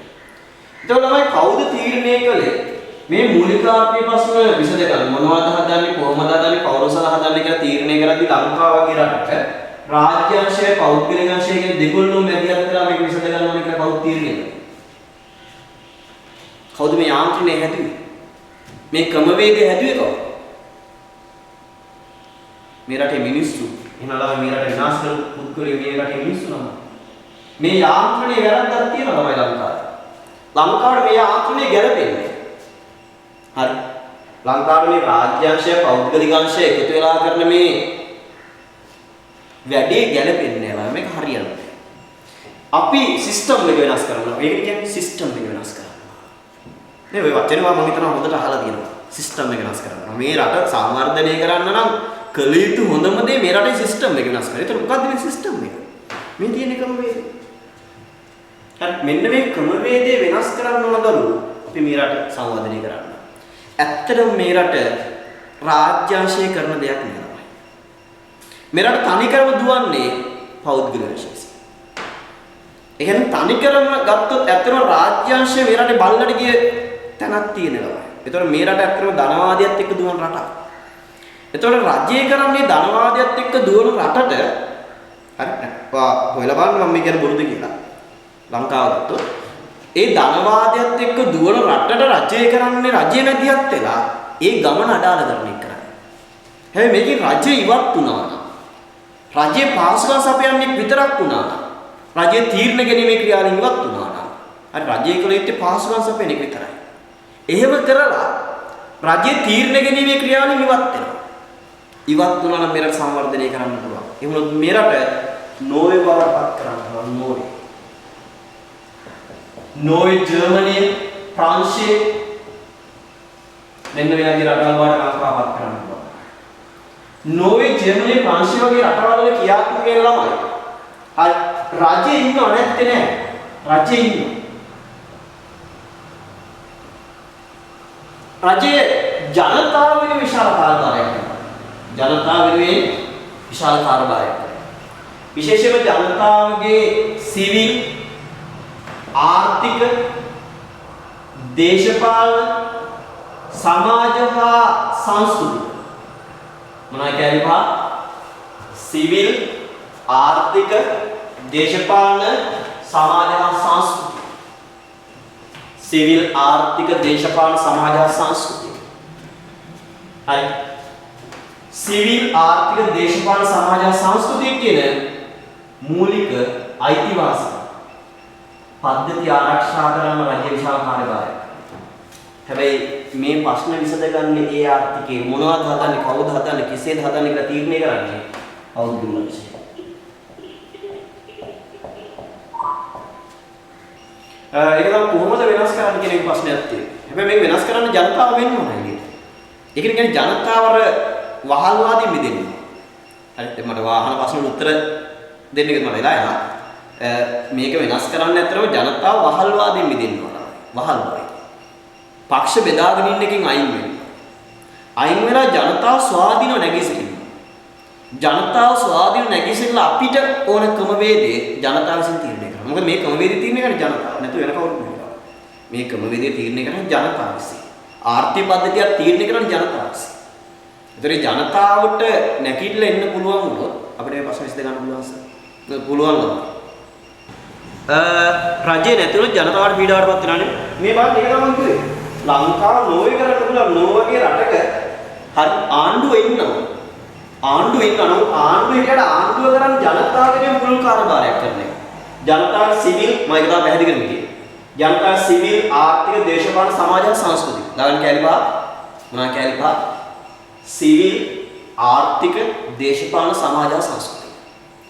සිවිල් ආර්ථික දේශපාලන සමාජ සංස්කෘතික. සිවිල් ආර්ථික දේශපාලන සමාජ සංස්කෘතික. අකල කැලිපා වල සිවිල් ආර්ථික දේශපාලන සමාජ සංස්කෘතික කියන මානව හිමිකම් පද්ධතිය. මේකට කියන මානව හිමිකම්. මානව හිමිකම් පද්ධතිය. ආරක්ෂා කරන්න රජය නැතිලා ඉන්නවා. නමුත් මෙන්න මේ ප්‍රශ්න විසඳගන්නේ මොනවද හදන්නේ කියලා තීරණය කරන්නේ කොහොමද හදන්නේ කියලා තීරණය කරන්නේ පාසල හදන්නේ කියලා තීරණය කරන්නේ පෞද්ගලික ශික්ෂ. පෞද්ගලික ශික්ෂ. ඊට පස්සේ ළමයි චීනය වගේ රටක් ගත්තා. චීනය වගේ රටක්. හරි. මේකේ රජයේ ඉන්නවා. නමුත් ඇත්තටම වෙළඳපොළ ක්‍රමය තමයි ක්‍රියාත්මක කරන්නේ. ඒතකොට රජය කරන්නේ අවශ්‍ය කරන පාසල් සම්පාදනය කරලා දෙනවා. වේදපොළ ක්‍රමයට. සමාජීය වේදපොළ, සමාජවාදී වේදපොළ. ඔව්. හරිද? එතකොට මේ වගේ ආර්ථිකයක සම්පත්, භූමියේ ප්‍රාග්ධනය කියන සම්පත් වල හිමිකාරීත්වය රජයේ තියාගෙන පෞද්ගලික අංශය ලවා අවශ්‍ය කරන දේවල් ටික කරගන්න. චීනිය වගේ රටක. ඊට පස්සේ අපි කියොත් විශේෂයෙන්ම ඇෆ්ගනිස්තානයේ. හරි. දැන් මම හිතන මේ දවස්වල ඇෆ්ගනිස්තානය සම්බන්ධයෙන් අපිට විශේෂයෙන් කතා බහට ලක් කරන්න පුළුවන් දෙයක් තමයි ඇෆ්ගනිස්තානයේ ඕදළු මේ ලංකාව හදන්න මේ රටේ මිනිස්සු හදන්න. හරි. මේ රටේ මිනිස්සු හදන්න. හැබැයි දැන් මම හිතන මිනිස්සු පොඩ්ඩක් බුද්ධිමත් මට්ටමේ පොඩ්ඩක් නැගීගෙන එනවා. එතකොට මේ නැගීගෙන එන එක හැබැයි යම් තැනකදී ආපහු යනවා. යම් තැනකදී ජනතාවට සාමාන්‍ය ලංකාවේ මිනිස්සු කුංචි දෙයකට වෙන කෑදර මිනිස්සු ඉන්නවා. හරි. පොඩි සිමෙන්ති පොට්ටයක් දෙන්නම් කිව්වනම් පොඩි තහඩුවක් දෙන්නම් කිව්වනම් ওই තහඩුවට සිමෙන්ති පොට්ටෙන් නැවෙන මිනිස්සු ලංකාවේ. එතකොට ඒ තහඩුව සිමෙන්ති කොට්ටේ බලාගෙන කියලා ඡන්ද දෙන එකක් අපේ රටවල. එතකොට මේ වගේ තැනකදී අත්‍තරම අපිට අපේ රට ඉස්සරහට ගෙනියන්න අමාරුයි. එකක් දේශපාලන අනිත් එකේ මේ රටේ වහල්වාදී බවෙන් පිරිච්ච ජනතාව. ඒ වහල්වාදී බව දාලා තියෙන දේශපාලන. කවුද මේ රටේ ජාතිවාදියෝ ඉන්නේ? කවුද පහුගිය දවස්වල කිව්වේ කොත්තු වල ඔය කවුද? කවුද කිව්වේ කොත්තු වල? හරි වඳ බෙහෙත් තියෙනවා කියලා. මුස්ලිම් කඩවලට එහා රයිස් එකේ වඳ බෙහෙත් තියෙනවා කියලා කවුද කිව්වේ? මහින්දලාගේ අඬු කිව්වා. ඒ ජාතිවාදය පෙන්වන්නේ මෙන්න මහින්දලා බලයට. බලන්න මේ රටේ සියල්ල ඔය ප්‍රශ්න ඇති කලේ ළමයි ආණ්ඩුව විසින්. ඔය ආණ්ඩුව නැතුව අපිට පුළුවන් නැතර මේ රට ධනවාදී දුවන රටක් නේ. කවුරු හරි තරග කරනවා නම් මට සාක්ෂි එක්ක පෙන්වන්න පුළුවන් මේ රට දුවන්නේ ධනවාදී. පෞද්ගලික රජය කරන්නේ රජයේ තියෙන තනිකර පාඩු ව්‍යාපාරවල තියෙන්නේ. කොයිද රජයේ තියෙන දියුණු ව්‍යාපාර? රජයේ තෙල් සංස්ථාපන තෙල් දුවන සිබෙට්කෝ එක පාඩු ඉල. වෙයි සිබෙට්කෝ පාඩු. IOC එක ලාභ ලබද්දී IOC කියන්නේ ඉන්දියන් කම්පැනියක්. ඔය IOC එක ලාභ ලබද්දී අනිත් පැත්තෙන් සිබෙට්කෝ එක ලංකාවේ කම්පැනිය. ලංකාවේ පාඩු ලබනවා. ඔයා විශ්වාස කරයිද නැත්නම් මම සාමාන්‍ය IOC එකට ගිහලා තෙල් ගහන්නේ නැහැ. මම IOC එකේ ගිහිල්ලා තෙල් ගහන්නේ නැහැ. යන්නම තැනක් නැතුනොත් කොහේ හරි දුරක අතරමං වුණොත් විතරයි IOC එකට යන්නේ. එහෙම වුණත් සිබිට්කෝ ලංකාවේ පාඩු ලබනවා. එයි මේ පාඩු ලබන්නේ. ඒතර මේ ලංකාවේ මේක පාඩු ලබන්නේ ආණ්ඩුව තුල තියෙන දූෂණ නිසා නෙමෙයි. ඒතර IOC ලාභ ලබන්න හරි IOC ලාභ ලබන්න සිබිට්කෝ පාඩු ලබන්න හේතුව මොකද්ද? අපිට නිකන් දෙනවා තෙල් ටික. අපි ගිහිල්ලා ණයට ගහගෙන යනවා. නෑ කිසු සෙට් එක ණයට තෙල් දෙන්නේ නෑ ළමයි. කිසු සෙට් එක නිකන් තෙල් දෙන්නේ නෑ. නම් සෙට් එක පාඩු ලංකාවේ. සෙට් එක පාඩු නෙවෙයි සෙට් එක ලාභ ලබනවා. ලංකාවේ සිබිට්කෝ ආයතනයේ පාඩු රජය ව්‍යාපාර. ඒකට ලංකාවේ රජය කරන දෙයක් නෙවෙයි. හරි මම කියන්නේ මගේ කතාවට එන්න පාඩුවය. මම රටක් ගැන කිව්වම දැන් ඒ රටක් අන්තෝයි. මම කිව්වේ ඇෆ්ගනිස්තානය. අපි දන්න ඇෆ්ගනිස්තානය වගේ රටක් ගත්තොත් දැන් ඒ රට මෙහෙවන්නේ මොකක් මතද? මොනවද හදන්නේ? ඔන්න තීරණය කළා. කොහොමද හදන්නේ? කවුද හදන්නේ? කොහොමද හදන්නේ කියලා තීරණය කළා. කාන්තා පාර්ශවයේ රැකියාවලින් අයින් කරනවා. හරි. ඇත්තටම මේක නම් තිරිසන් වැඩක් ළමයි. මෙතන මගේ දෙමුස්ලිම් ළමයි ඉන්නවා. නමුත් ඇත්තටම මේක තිරිසන් වැඩක්.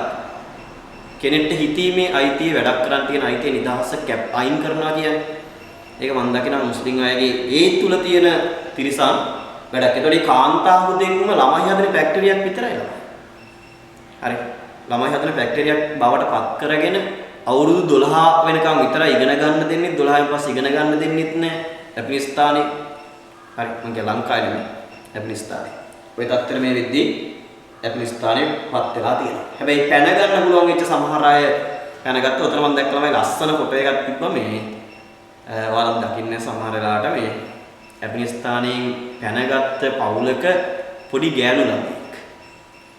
හරි පොඩි ගෑනු ළමෙක් ඔයා දැක්කත් දන්නේ රටින් පැන ගැනීමේ ප්‍රීතිය දෝ එසේත් නැත්නම් ඒ ගෑල්ලකට වෙන ඇති වෙච්ච පොඩි ගෑල්ල ළමෙක්. එහෙම සාමාන්‍ය ලොකු වයසක් තියෙන ගෑල්ල ළමෙක් නෙවෙයි ලොකු වයසක් වගේ තියෙන ගෑල්ල ළමෙක් අපිට හිතන්න තිබ්බ ඇත්තටම ඒ රටින් මිදිච්ච ඒ නිසා ඒ දැනෙච්ච දේත් එක්ක ඒ විදින සුවේ කියලා.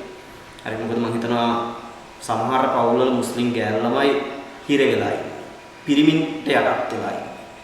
හරි. අන්නම් කියන ළමයි සමානාත්මතාවය රටවල තියෙනවා. මෙතන ඉන්නවා මුස්ලිම් ගෑනු ළමයි. හරි සමානාත්මතාවය තියෙනවා. එහෙම අපි කාලත් යටතේ තවදුරටත් හිර වෙලා ඉන්න අවශ්‍යතාවයක් නැහැ. ලෝකයේ අද දියුණුයි. එහෙම දියුණු ලෝකයක ඇයි මේ අපි තවත් හිර වෙලා ඉන්නේ? ගෑනු ළමයිට ඉගෙන ගන්න පුළුවන්. ගෑනු ළමයිට රැකියාවක් කරන්න පුළුවන්. ගෑනු ළමයිට සල්ලි හොයන්න පුළුවන්. අපි හිර වෙලා ඉන්න අවශ්‍ය නැහැ. හැබැයි ඒකේ අදහස් කරේ නෑ මම මානව බැඳීම් අයින් වෙන්න ඕන කියලා. මානව බැඳීම් තියාගෙන අනිත් අය එකින් එකාට ගෞරව කරමින් ඉඳලා අපිට පුළුවන් නම් ළමයි හිර කියන අර මානසික පීඩනය නැතුව ඉන්න. මොකද මිනිස්සුන්ට බයයි ගෙදර ඉන්න ඕනේ. මොකද්ද ළමයි ජීවිතේ? හරි. එහෙම ප්‍රශ්නයක් ඇත්තට මුස්ලිම් ලංකාවේ සමහර මුස්ලිම් පවුල්වල ඔය ප්‍රශ්නේ තියෙනවා. මොකද පිරිමියට යටත් ජීවත් වීතුයි කියන තැන මුස්ලිම් අය ඉන්නවා. මොකද හැම වෙලේම මුස්ලිම් අය ගෑනු අය පාත් කරලා තියාගන්න උත්සාහ කරනවා. මොකද මුස්ලිම් අය උදේක් හිතන්නේ ගෑනු අය කියන්නේ ළමයි හදන ෆැක්ටරියක් විතරයි කියලා. හරි. හරි මම කියුවේ ඇෆ්ගනිස්තානය වගේ රටක. ඊට පස්සේ අනිත් පැත්තේ සෞදිය වගේ රටක් අපිට ගන්න පුළුවන්. ඇෆ්ගනිස්තානයේ සෞදිය ඔක තියෙන රටවල් මට මතක නෑ හරියටම රටවල් 17ක් විතර වගේ තියෙනවා වෙන්න ඕන මේ නීතිය කියාත්මක රටවල්. මට කවුරු හරි කෙනෙක් හරියටම දන්න කවුරු හරි ඉන්නවනම් මම මේ කියන්න යන නීතිය ගැන දන්නයි. කටාර නෑ මට රටවල් ගන්න. රටවල් 13ක් 14ක් 10 මට හරියට මතක නෑ ඔය වගේ රටවල් ප්‍රමාණයක් තියෙනවා මේ නීතිය තුල මූලික ආර්ථික ප්‍රශ්න විසඳගන්න. මොකක්ද මේ නීතිය? යාලා ඒ නීතියට අනුකූලව තමයි මූලික ආර්ථික ප්‍රශ්න විසඳගන්න. මොකක්ද ඒ නීතිය? මේ නීතියට අනුකූලව තමයි ළමයිට වැඩ කරන්න, ඒ කියන්නේ ළමයිට ඉගෙන ගන්න දෙන අවස්ථාව අහිමි කරලා තියෙනවා. කාන්තාවන් රැකියාවට යන එක අහිමි කරලා තියෙනවා. ඔව් සරියා නීතිය. හරි මුස්ලිම් වරුන්ගේ නීතිය සරියා නීතිය. ශරියා නීතිය එහෙම නැත්නම් අපිට ඉස්ලාමීය නීතිය කියලා කියන්න පුළුවන් මේක. ඉස්ලාමීය නීතිය. එතකොට මේ ශරියා නීතිය නැත්නම් මේ ඉස්ලාමීය නීතිය අනුව තමයි අර ඇෆ්ගනිස්තානයේ මට රටවල් ටික මත වෙන රටවල් 15ක් 16ක් වගේ රටවල් ප්‍රමාණයක් තියෙනවා. මම ඔයගේ ටියුට් එකේ නම් දාලා ඉතින් රටවල් ප්‍රමාණය රටවල් 7ක් තියෙනවා. නිල වශයෙන් ශරියා නීතිය ක්‍රියාත්මක රටවල් 7ක් තියෙනවා. ඕමානයේ, පාකිස්තානයේ, ඇෆ්ගනිස්තානයේ, බහරේනයේ, ඉරානයේ, මොරිමේනියාව, යර්මනිය. හරි යර්මනිය. අගම තියෙන අගම ඉඳන් එන්නේ බලන්න නව ආර්ථික පද්ධති කියලා ඉස්ලාමීය ආර්ථික පද්ධති කියලා අතර මේ 22කට හම්බෙච්ච ළමයි කියන ලස්සන පින්තූරයක් තියෙනවා මුස්ලිම් ගෑල් ළමයි. මුස්ලිම් ගෑල් ළමයිගේ ලස්සන පින්තූරයක් තියෙනවා. හරි. දැකලා ශරියා නීතිය ක්‍රියාත්මක වෙන තමා ඒ කියන්නේ ඇත්තටම සමහර අයගේ නිදහස ඇඳුමක් අඳින්න නැහැ. සම්පූර්ණයෙන් මූණවල ඔක්කොම වහගෙන මුස්ලිම් ගෑල්ලා මතක තරහ එන්න බෑ දෙන්න. නෝ ඉතින් කරන්න දෙයක් නැහැ. හරි. දැන් මට සමහර තැන්වලදී කියන්න වෙනවා මේක. නොකියන්න බෑ. මුස්ලිම් පිරිලමනුත් ඉන්නවා මෙතන. ගෑල්ලා විතර නෙවෙයි පිරිලමනුත් ඉන්නේ. එතකොට සමහර ලාට මම කියන දේවල් සමහර හිතට වදින වෙන්නේ. සමහර කෙනෙක් හිතන්න පුළුවන් මම ජාතිවාදී අවස්සන්න කරන වැඩක් කියලා. නෑ ළමයි මේක ජාතිවාදී අවස්සන්න කරන වැඩක් නෙමෙයි. මම සමහර අතර මම කියලා ඇති මගේ මට 23 ළමයි. මම දන්නේ මුස්ලිම් ළමයි ඉන්නවද නැද්ද කියලාවත් දන්නේ නෑ. 22 නම් ඉන්නවා. එතකොට 23 ළමයි මතක ඇති මම ඔයාලට උනත් පන්ති කාමරේ කියලා තියෙනවා. ඇත්තටම සමහර මුස්ලිම් අය මාත් එක්ක හිටපු අපිත් එක්ක හිටපු කැම්පස් එකේ හිටපු මගේ යාළුවෙක් කියන පාවා මම කියලා තියෙනවා. ආදරය කරන්න දන්න, තමන්ගේ ගෑල්ලන්ට ගෞරවය කරන්න දන්න, ඒ වගේ මුස්ලිම්වරු ඉන්නවා. නමුත් ඇතැම් අවස්ථාවලදී ඉස්ලාමීය නීතිය යටතේ කිරවෙච්ච මුස්ලිම් අය තුල ගෑනු අය ජීවිතය ගොඩාක් විඳවනවා. හරි. එතකොට මේ රටවල් ඕමානයේ, පාකිස්තානයේ, ඇෆ්ගනිස්තානයේ, බහරේනයේ, ඉරානයේ, මොරිමේනියාව, යර්මනිය වගේ කියන රටවල් ගත්තොත් ඉස්ලාමීය මූලධර්ම මත ක්‍රියාත්මක වෙන රටවල් තමයි මූලික ආර්ථික ප්‍රශ්න විසඳගන්නේ. කුමක් නිෂ්පාදනය කරන්නේ, කෙසේ නිෂ්පාදනය කරන්නේ, කාසදා නිෂ්පාදනය කරන්නේද කියන ප්‍රශ්න විසඳගන්නේ මෙන්න මේ ඉස්ලාමීය නීතිය මත ආගමික දෘෂ්ටිවාදීන් මත. ආගමික දෘෂ්ටිවාදීන් මත තමයි තීරණය කරන්නේ කොහොමද හදන්නේ, මොනවද හදන්නේ. ආගමික දෘෂ්ටිවාදීන් මත තීරණය කරන්නේ. ආගමික දෘෂ්ටිවාදීන් මත තමයි තීරණය කරන්නේ කෙසේද හදන්නේ? දැන් යාලා තීරණය කළා කාන්තා පාර්ශවයන්ට සමය සපයන්න අවස්ථාව ලබා දෙන්නේ නැහැ. කොහොමද හදන්නේ කියලා තීරණය කළේ. ඊට පස්සේ ආගමික මූලධර්ම අනුව මුස්ලිම් මූලධර්ම අනුව තමයි තීරණය කරන්නේ කාටද හදන්නේ. හරි. එතන තමයි ආර්ථිකයන් තුළ මූලික ආර්ථික වශයෙන් විස්තර කරන ආකාරය එකින් එකට වෙනස්. ක්‍රමවේදය වෙනස්. ලංකාව, චීනය, ඇමරිකාව රටවල් සංසන්දනය කළොත් අපිට හඳුනා ගන්න පුළුවන් මේ මූලික ආර්ථික වශයෙන් විස්තර කරන හදලා තියෙන ක්‍රමවේදය වෙනස්. දැන් මේ සරියා නීතිය කවුද හැදුවේ? ඔව් සරියා නීතිය මුස්ලිම් ආගමට අනුකූල දෙවියන් වහන්සේනේ පිළිගන්න. ඕනේ දෙවියන් වහන්සේනේ. එහෙම කියලා ගත්තට ඇත්තටම ඒක ඒ කියන්නේ දැන් ඇත්තටම බෞද්ධ ධර්මයේ කතෝලික ධර්මයේ අපි ගත්තත් තමයි අපි ওই පොත්පත් වලින් කියලා දෙයක් ගන්නවා මිස. අපි ඇත්තටම එයාලා ඒ කියන්නේ ඒ නායකයරු මොකක්ද හිටියේ නෑ. ඒවා අපි ඒ දෙවිවරු කියන කාලේ අපි හිටියේ නෑ. මම මේ මෑතකදී දැක්කා. මෑතකදී දැක්ක මෙතන මම හිතනවා බහුතරයක් ඉන්නේ බෞද්ධය වෙන්න ඕන.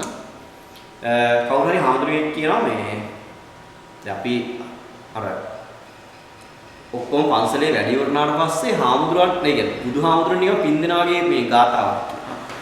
ඒතර අපි කවදා ඒ කියන්නේ ඒ හාමුදුරුවෝ ලස්සනට කියනවා. මොකද බුදුහාමුදුරුවෝ පින්නපාතයේදී මිනිස්සයව බුදුහාමුදුරුවෝ පිටිපස්සෙන් ගිහලා කිව්වේ නෑ. ඕවා හරි පසු කාලව බිහි වෙච්ච හාමුදුරුවෝ හදාගත්තේ. හාමුදුරුවෝ හදාගත්තේ වල. හරි. දැන් අද ගත්තොත් අපි දකිනවා හැමතැනම පොඩි පොඩි මේවා කෑලි ගහගෙන බුදු පින්තූර තියලා තියෙනවා. හැබැයි බුදුහාමුදුරුවෝ කොහෙවත් කිව්වේ නෑ ළමයි ගිහිල්ලා පිළිම වලට වඳින්න කියලා. හරි පිළිම වලට වඳින්න කියලා කොහෙවත් කියලා නෑ ළමයි. ඒතකොට කවුද හදාගෙන තියෙන්නේ? මිනිස්සු හදාගත්තේ. ඒතකොට මම දකින්නේ ඔය ඉස්ලාමීය නීතියත් ඔය දෙවියන් වරුන් විසින් හඳුන්වා දුන්නා කියලා කිව්වට ඕවා මිනිස්සයා විසින් හදාගෙන මිනිස්සයා විසින් එකින් එකට විකෘතිතාවයන් නිර්මාණය කරගෙන ඉන්නේ දේවල්. මිනිස්සයාට ගැළපෙන විදිහට හදාගත්තා. දැන් මුස්ලිම් වරු ඒ නීතිය හදාගත්ත එයාට ගැළපෙන විදිහට. හරි විශේෂයෙන්ම කාන්තාවන්ගේ මට ලොකුම පස්සේ දින කාන්තාවන් කියන මුස්ලිම් වරුගේ. එහෙම වරදා තේරුම් ගන්න එපා. හරි. එතකොට එහෙම නිර්මාණය කරගත්තේ ඒ අය විසින්මයි ළමයි. එතකොට මම නම් දකින්නේ මේක මිනිස්සයා විසින් හදාගත්ත දෙයක් නිසා නැතුව දෙවිවරු විසින්වත් එහෙම හදපු දෙයක් නෙමෙයි. බොහොමයක් මේ ආගමික වාදය මිනිස්සයා විසින් හදාගත්ත දේවල්. බෞද්ධ දර්ශන වුණත් ඇතැම් දේවල් හරි කාලින වශයෙන් වෙනස් කරලා හදපු දේවල් නිසා බුදුහාමුදුරුවෝ ප්‍රකාශ කරපු දේවල් නෙමෙයි ළමයි. සමහර ඒවා. මම හිතනවා කතෝලික ධර්මයේ තුල සමහර අවස්ථාවලදී කාලන වශයෙන් අපි දන්නවා කතෝලික ධර්මය සහ මුස්ලිම් ධර්මය කියන්නේ බයිබලේ කොටස් දෙකක් කියලා අපි කියන්නේ. හරි. කතෝලික ළමයි දන්නවා මුස්ලිම් ළමයි දන්නවා බයිබලේ කොටස් දෙකක්. මම මේ ආගම ගැන කතා කරන්නේ ආර්ථිකවලදී. එතකොට ඒ දේවලුත් එක්ක මම හිතනවා ඕවා ඇත්තටම සමහර විට මිනිස්සු හදාගත්තේ වෙන. එහෙනම් නැත්තම් අපි ගත්තොත් කතෝලික ධර්මය තුල තියෙනවා විවිධ විකෘතිතාවයන්. බයිබල් ආගම තියෙනවා. ඊට පස්සේ නිකන් සාමාන්‍ය කතෝලික ධර්මයේ තියෙනවා. බෞද්ධ ධර්මයක් තුලත් තියෙනවා ළමයි විකෘතිතාව. මසනා මුස්ලිම් වරු තුලත් එහෙම එක එක විදියට විකෘතිතාව තියෙනවා. එතකොට ඒ දේවල් තුල ඒ සියල්ල මිනිස්සු විසින් හදාගත්ත දේවල්. එතකොට ළමයි මේ දේවල් මම දකින්නේ මිනිස්සු හදාගත්ත. එහෙනම් ආර්ථික පද්ධතියක් කියන එක ඇත්තටම හදාගෙන තියෙන මිනිස්සු නිසා දෙවියන් වරුන්වත් වෙන කවුරුත් විසින් නෙමෙයි ළමයි. එතකොට මේක වෙනස් කළ යුත්තේ මිනිස්සයමයි. බැයිද ඇප්ගනිස්තානයේ ගෑල්ලමට නිදහස දෙන්නේ? ඔය සරියා නීතිය කියාපු රටවල් වල නිදහසේ ගෑල්ලමට ඇවිදින්න අවස්ථාව දෙන්න බැයිද? පුළුවන් ළමයි. කවුද ඔක තීරණය කරන්නේ? එරට මිනිස්සු විසින් තීරණය කරනවා. එතකොට එරට මිනිස්සු විසින් නිවැරදි තීරණ අරගෙන හරි ඒක වෙනස් කරගත්තොත් මම හිතනවා ඒක ලෝකයක් විදියට හැමෝටම හොඳ වෙයි. කාන්තාවට නිදහස තිරසාර සමාදන අභිමතාර්ථ මම හිතලා මෙතන ඉන්න හැමෝම වචනේ අහලා තියෙනවා. 22 23 කියන හැමෝම අහලා තියෙනවා තිරසාර සමාදන අභිමතාර්ථ. ඒතර මේ තිරසාර සමාදන අභිමතාර්ථ ඇතුලේ හරි තිරසාර සමාදන අභිමතාර්ථ ඇතුලේ අපි කතා කරනවා ළමයි සමානාත්මතාවය. ඒතර කාන්තාවගේ සමානාත්මතාවයේ ඒ තුලත් කතා කරන දෙයක්. හරි එන්නේ. එහෙනම් මේ ආර්ථික පද්ධතිය විවචනය. එහෙනම් ආර්ථික පද්ධතියක් කියන්නේ නමයි. මම දැන් අහන ප්‍රශ්න වලට උත්තර දෙන්න. ආර්ථික පද්ධතියක් කියන නිර්මාණය කළ තියෙන්නේ. හරි. ආර්ථික පද්ධතිය කියන්නේ සාමාන්‍යයෙන් ආර්ථික රට. රටක් කියන එක මේ දේ නිර්මාණය වෙලා තියෙන මූලික ආර්ථික ප්‍රශ්න විසඳ ගන්න. ඒ කියන්නේ රට අරගෙන යන ක්‍රමවේදය. ආර්ථික පද්ධතියක් කියන්නේ එහෙමයි. සිස්ටම් එක. සාකගෙන සිස්ටම් එක. හරි වාඩි වචනේ හුරුනේ සිස්ටම් එක. ආර්ථික පද්ධතියක් කියන්නේ ආර්ථිකයක් අරගෙන යන ක්‍රමවේදය කියන්නේ සිස්ටම් එක. එතකොට මේ සිස්ටම් එක නිර්මාණය කරේ කවුද? මම අහුවේ. එහෙනම් මෙන්න මේ ආර්ථික ක්‍රමවේදය නිර්මාණය කරේ කවුද? ජනතාව. රටේ ජනතාව. මේක හැදුවේ ජනතාව. මේ සිස්ටම් එක හැදුවේ ජනතාව. මොනවටද මේ සිස්ටම් එක හදලා තියෙන්නේ? මොනවා විසඳ ගන්න? මේ සිස්ටම් එක හදලා තියෙන්නේ. මූලික ආර්ථික ප්‍රශ්න. මූලික ආර්ථික ප්‍රශ්න විසඳන්න. මේ සිස්ටම් එක නිර්මාණය කරලා තියෙන ජනතාව මූලික ආර්ථික ප්‍රශ්න විසඳනවා.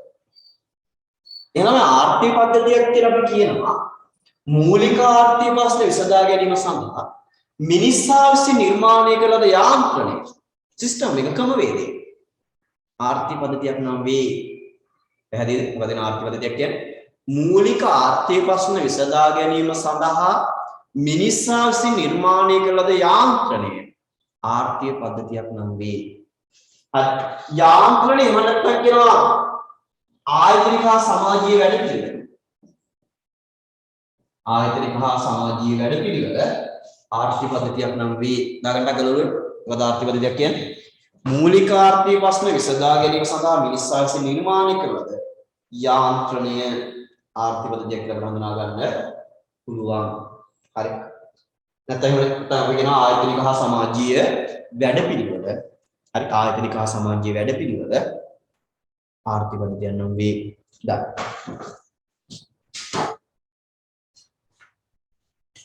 මම ආයෙත් කියනවා මම මෙතන කාගේවත් ආගම විවේචනය කරලා නෙමෙයි ළමයි. කතෝලික ආගමවත් බෞද්ධයිගේ බෞද්ධ ආගමවත් මුස්ලිම් අයගේ මුස්ලිම් ආගමත් විවේචනය කළා නොවේ. මම විශ්යත් එක්ක කතා කරන්නේ තියෙන ක්‍රමවේදයන් සහ අත්‍තරම අපිට අපි නොදකින්න අපිට තියෙන ගැටලු බව.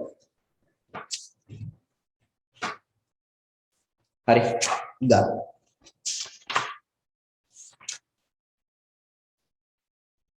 ආර්ථික පද්ධති ලියමු. ආර්ථික පද්ධති ඕනෑම සමාජයකට පොදු වූ ඕනෑම සමාජයකට පොදු වූ ඕනෑම සමාජයකට පොදු වූ මූලික ආර්ථික ප්‍රශ්න විසඳා ගැනීම සඳහා ඕනෑම සමාජයකට පොදු වූ මූලික ආර්ථික ප්‍රශ්න විසඳා ගැනීම සඳහා ඕනෑම ආර්ථික පද්ධතියකට පොදු වූ මූලික ආර්ථික ප්‍රශ්න විසඳා ගැනීම සඳහා මූලික ආර්ථික ප්‍රශ්න විසඳා ගැනීම සඳහා මිනිසා විසින් නිර්මාණය කරගෙන ඇති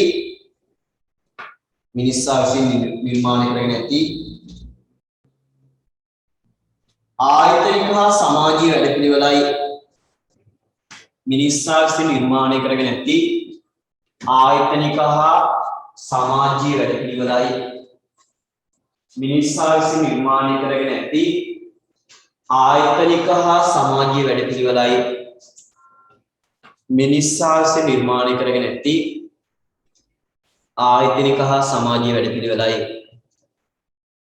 මිනිසා විසින් නිර්මාණය කරගෙන ඇති ආයතනික හා සමාජීය වැඩපිළිවෙලයි නැතහොත් යාන්ත්‍රණයයි නැතහොත් යාන්ත්‍රණයයි නැතහොත් යාන්ත්‍රණයයි ආයතනික හා සමාජීය වැඩපිළිවෙලයි නැතහොත් යාන්ත්‍රණයයි ඊට පස්සේ මම ඊගාවට පිටුව ආර්ථික පද්ධති කාර්යය දැන් මම හිතනවා මට උත්තරයක් දෙන්න මොනවද ආර්ථික පද්ධති කාර්යය මූලික ආර්ථික ප්‍රශ්න විසඳන්න. ආර්ථික ප්‍රශ්න එන ආර්ථික පද්ධති කාර්යයන් වෙන්නේ මූලික ආර්ථික ප්‍රශ්න විසඳන්න. එන ආර්ථික පද්ධති කාර්යය නම් සම්පත් බෙදා වෙන් කිරීම පිළිබඳ ප්‍රශ්න විසඳගන්න. ඒ කියන්නේ මොනවද හදාන්න කියලා තියෙන එකද. ආර්ථික පද්ධති කාර්යයක් කරනවා නිෂ්පාදන ශිල්ප ක්‍රමයේ තීරණය කිරීම. හරි. ඒ කියන්නේ කෙසේද හදාන්න කියලා තීරණය කිරීම. ඒ වගේම ආර්ථික පද්ධතියේ කාර්යයක් කරනවා කා සඳහා නිෂ්පාදනය කරනවා. ආදායම් බෙදියන්නේ කොහොමද කියලා තීරණය කිරීම. එහෙනම් ගන්න ආර්ථික පද්ධතියේ කාර්යය. ආර්ථික පද්ධතියේ කාර්යය. ලියමු. ඕනෑම ආර්ථික පදයේ ප්‍රධානතම කාර්යය වනුයේ ඕනෑම ආර්ථික පද්ධතියේ ප්‍රධානතම කාර්යය වනුයේ මූලික ආර්ථික ප්‍රශ්න විසඳා ගැනීමයි. ඒ අනුව ආර්ථික පදයේ ප්‍රධාන කාර්යයන් තුනක් දක්නට ලැබේ. ආර්ථික පද්ධතියේ ප්‍රධාන කාර්යයන් තුනක් දක්නට ලැබේ. ඒ අනුව ආර්ථික පද්ධතියේ ප්‍රධාන කාර්යයන් තුනක් දක්නට ලැබේ. ඒ අනුව ආර්ථික පද්ධතියේ ප්‍රධාන කාර්යයන් තුනක් දක්නට ලැබේ. එක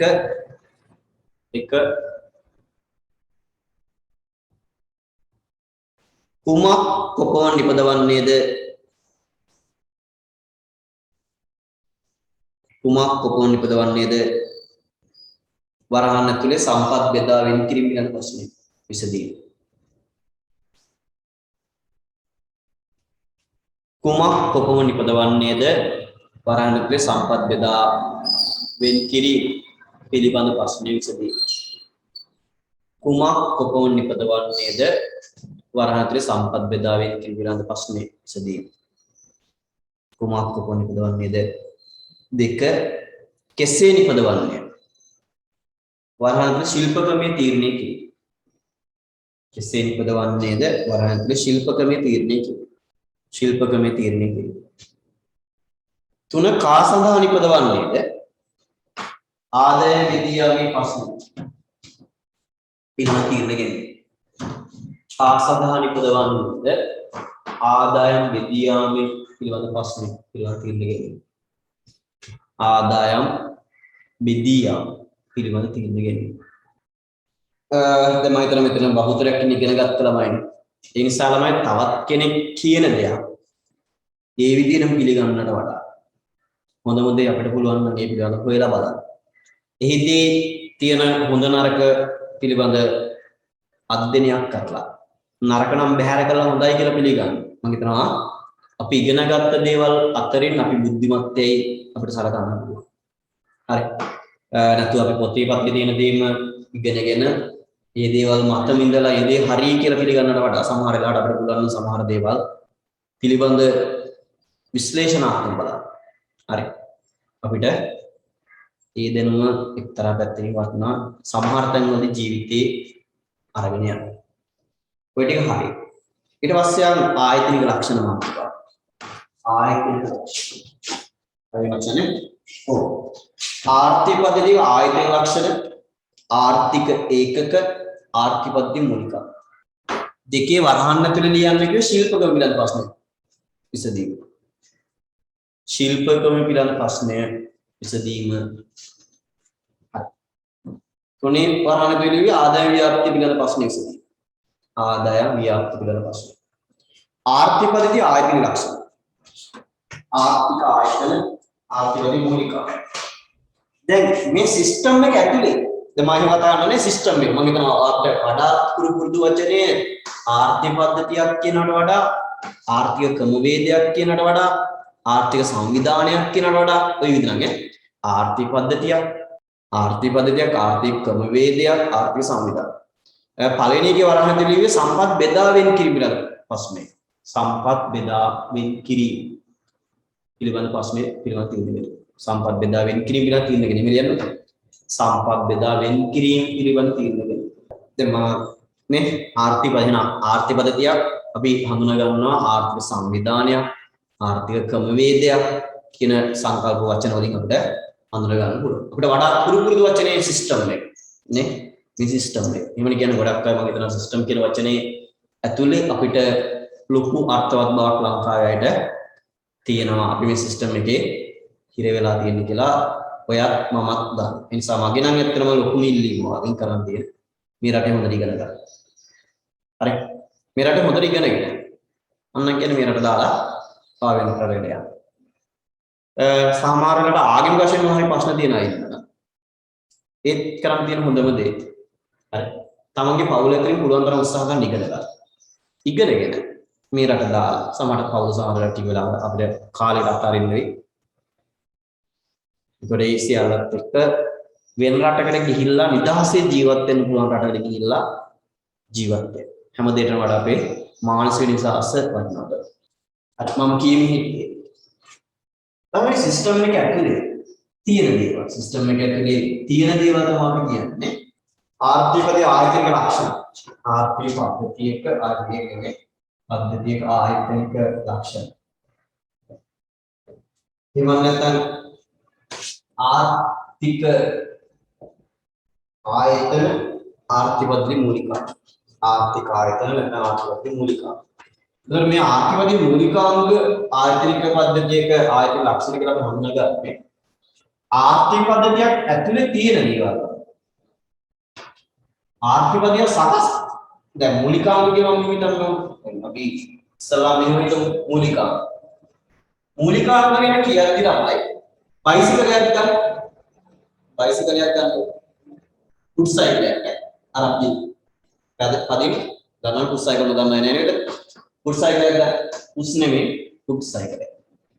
අර තමයි බයිසිකලයක් ගත්තොත් බයිසිකලයක තියෙන මූලිකාංග මොනවද? කියන්න බලන්න බයිසිකලයේ මූලිකාංග. මූලිකාංග නේ මූලිකාංග කියන්නේ ඒකයි. මූලිකාංග අයන්න ලොක් කරලා මෙතනට අරගෙන ද මූලිකාංග. එහෙනම් බයිසිකලයේ තියෙන මූලිකාංග මොනවද? මූලිකාංග. බයිසිකලයක තියෙන මූලිකාංග තමයි පැඩල් දෙක. පැඩල් දෙක. දෙකක් තියෙන එකක් නෙමෙයි දෙකක් තියෙනවා. අත් බයිසිකලයක තියෙන මූලිකාංග. ඔව් සීට් එකක් තියෙනවා. සීට් එකක් තියෙනවා.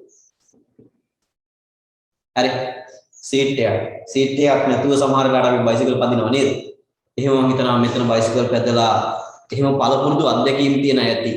හරි. අර සීට් එක නැතුව අපි ඉස්සිලා පදිනවා. ඉස්සිලා පැදුනම සමහර වෙලාවට වලක එහෙම වැටුනම ඇති වෙන හැඟීම විඳපු අය මෙතන ඇති. හරි. තව රෝද තියෙනවා.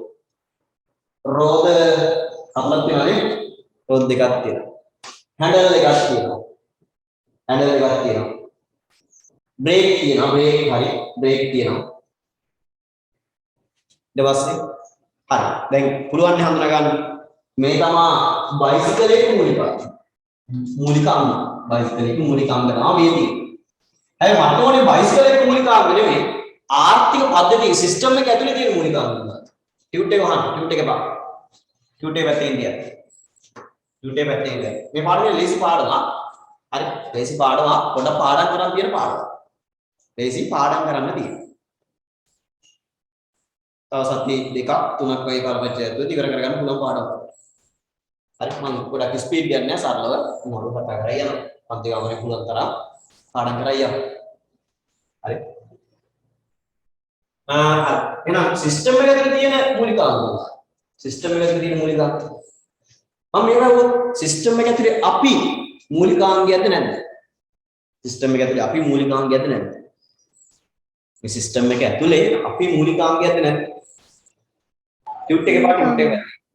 අපි ඒක ඇතුළේ ඉන්න මූලිකාංගයක්. නේ? ඒ මූලිකාංගයක්. මේක රට ඇතුළේ තියෙන මූලිකාංගයක්. එතකොට අපි කියන්නේ කුටුම්බය. එහෙනම් කුටුම්බය කියන්නේ ආර්ථික පද්ධතියේ මූලිකාංගයක්. ආයතනික ලක්ෂණ. කුටුම්බ. තමයි සිස්ටම් එක ඇතුළේ තියෙන්නේ. කියේ ටියුට් එක පැත්තකින් තියලා ඔයාලා හිතන දේ මට හිතලා දෙන්න. සිස්ටම් එකේ තව තියෙන දේවල් අපි ඉන්නවා හරි කුටුම්බ විදියට. තව අපිට රජයේ ඉන්නවා හරි රජයේ ඉන්නවා. ව්‍යාපාර. ව්‍යාපාර තියෙනවා. දැන් මේ දවස්වල අපි දන්නවාට පාසල් ගුරු උගන්වන්නේ නැහැ. ඒ පාසල් ගුරු උගන්වන්නේ නැත්නම් මේ සිස්ටම් එකේ තියෙන ක්‍රමවේදයක් නිසා. සිස්ටම් එකේ තියෙන දෙයක් නිසා. සිස්ටම් එකේ ඉන්න සමහර අය ගත තියෙන නිසා. කවුද තියෙන ගත? කම්කරු සංවිධාන වෘත්තීය සමිති. නේ කම්කරු සංවිධානය නැත්නම් වෘත්තීය සමිති. කම්කරු සංවිධාන එහෙම නැත්නම් වෘත්තීය සමිතිය. ගුරු සංගමයේ විසින් මේ තීරණය ගත්ත. ඒතර මේ සිස්ටම් එක ඇතුලේ දැන් නැවතිලා තියෙන්නේ උගන්වන්නේ. ඒතර මේ සිස්ටම් එක ඇතුලේ නැවතිලා තියෙන්නේ කාගේ මූලිකාංග මේ සිස්ටම් එකේ මොක කවරක මූලිකාංගයක් ගත්ත නිසා මූලිකාංගයකට කවර මූලිකාංගයකට යටත් අංශයක් සින්ගත තියෙන නිසා ඒ වෘත්තීය සමිතිය කර්මත් තියෙන මේ ක්‍රමවේදය. මේ ක්‍රමවේදයේ අපි දන්නවා ආණ්ඩුව විසින් දූෂණය කරපු මූලිකාංගයක් තියෙනවා. ඕනෑම ආණ්ඩු ඇවිල්ලා ටික දූෂණය කරලා මේ වෙද්දී හොඳටම දූෂණය කරපු මූලිකාංගයක් තියෙනවා. මොකද්ද? ආණ්ඩුව විසින් දූෂණය කරපු මූලිකාංග. දූෂණය කියන අර්ථයේ විවිධ අර්ථ තියෙනවා. කාන්තාව දූෂණය කරනවා. පිරිමි කෙනෙක් දූෂණය කරනවා. හරි. ඊට අමතරව සම්පත් දූෂණය කරනවා. සංස්කෘතිය දූෂණය කරනවා. විශේෂයෙන්ම ආණ්ඩුවක් විසින් දූෂණය කරන ප්‍රධානතමදී වර්තමාන ආණ්ඩුවම ඒක හොඳටම කළා. කලාව කියන්නේ අපි තමයි හොඳටම කලේ කියන පැත්තට කියන්න තරම් කරා. දැන් මේ පාර්ලිමේන්තු එකේදී මට ආණ්ඩුව ගැන කතා කරන්න බෑ. හරි. ආණ්ඩුව ගැනම ගොඩාක් දේවල් කතා කරන්න. සමහර ආගමික මතවාදයන් ගැන මට කතා කරන්න සිද්ධ වෙනවා. ඒ නිසා කවුරුත් මාත් එක්ක තරහ වෙන්න එපා. සමහර වෙලාවට මමගේ මතවාදයන් ඉදිරිපත් කිරීම සම්බන්ධයෙන් මොකද මේ පාඩම් කරන්න කලින් ඒව පොඩ්ඩක් දැනුවත් කරලා තියෙනවා. හරි. මොකද මේ මට උත්තරය හරියට මට දෙන්න බෑ. මොකද මේ රටේ ප්‍රධාන වශයෙන් දූෂණය කරන දේ ආණ්ඩුව. නීතියේ දෙවගන මේ වෙද්දි දූෂණය කරනවා අය. දෙවගන නේද? දැකලා ඇති අර මේක පුස්තකයෙන් බැලන්ස් තරාදිය පුස්තකයෙන් නීතිය දෙවගන. අර මේ වෙද්දි මෙතෙක් දීවෙච්ච ආණ්ඩු සියල්ලම පොඩ දූෂණය කරන්න ආවා. නීතිය දෙවගන. වර්තමාන ආණ්ඩුවපත් වෙලා හරි මම කියන්නේ අනිත් ආණ්ඩු නීතිය දෙවගන පුරතලයට බාරගත්ත කියලා. නෑ අනිත් ආණ්ඩු නීතිය දෙවගන දූෂණය කළා. එතකොට වර්තමාන ආණ්ඩුව නීතිය දෙවගන හොඳටම දූෂණය කළා. එහෙනම් නීතිය මේ පද්ධතිය ඇතුලේ තියෙන සිස්ටම් එක ඇතුලේ තියෙන දෙයක් මූලික අංගයක් නීති පද්ධතිය. එහෙනම් නීති රීති හරියට නෛතික ව්‍යුහය බලන්න පාඩියට අර තව මේ පද්ධතිය ඇතුලේ තියෙන දේවල්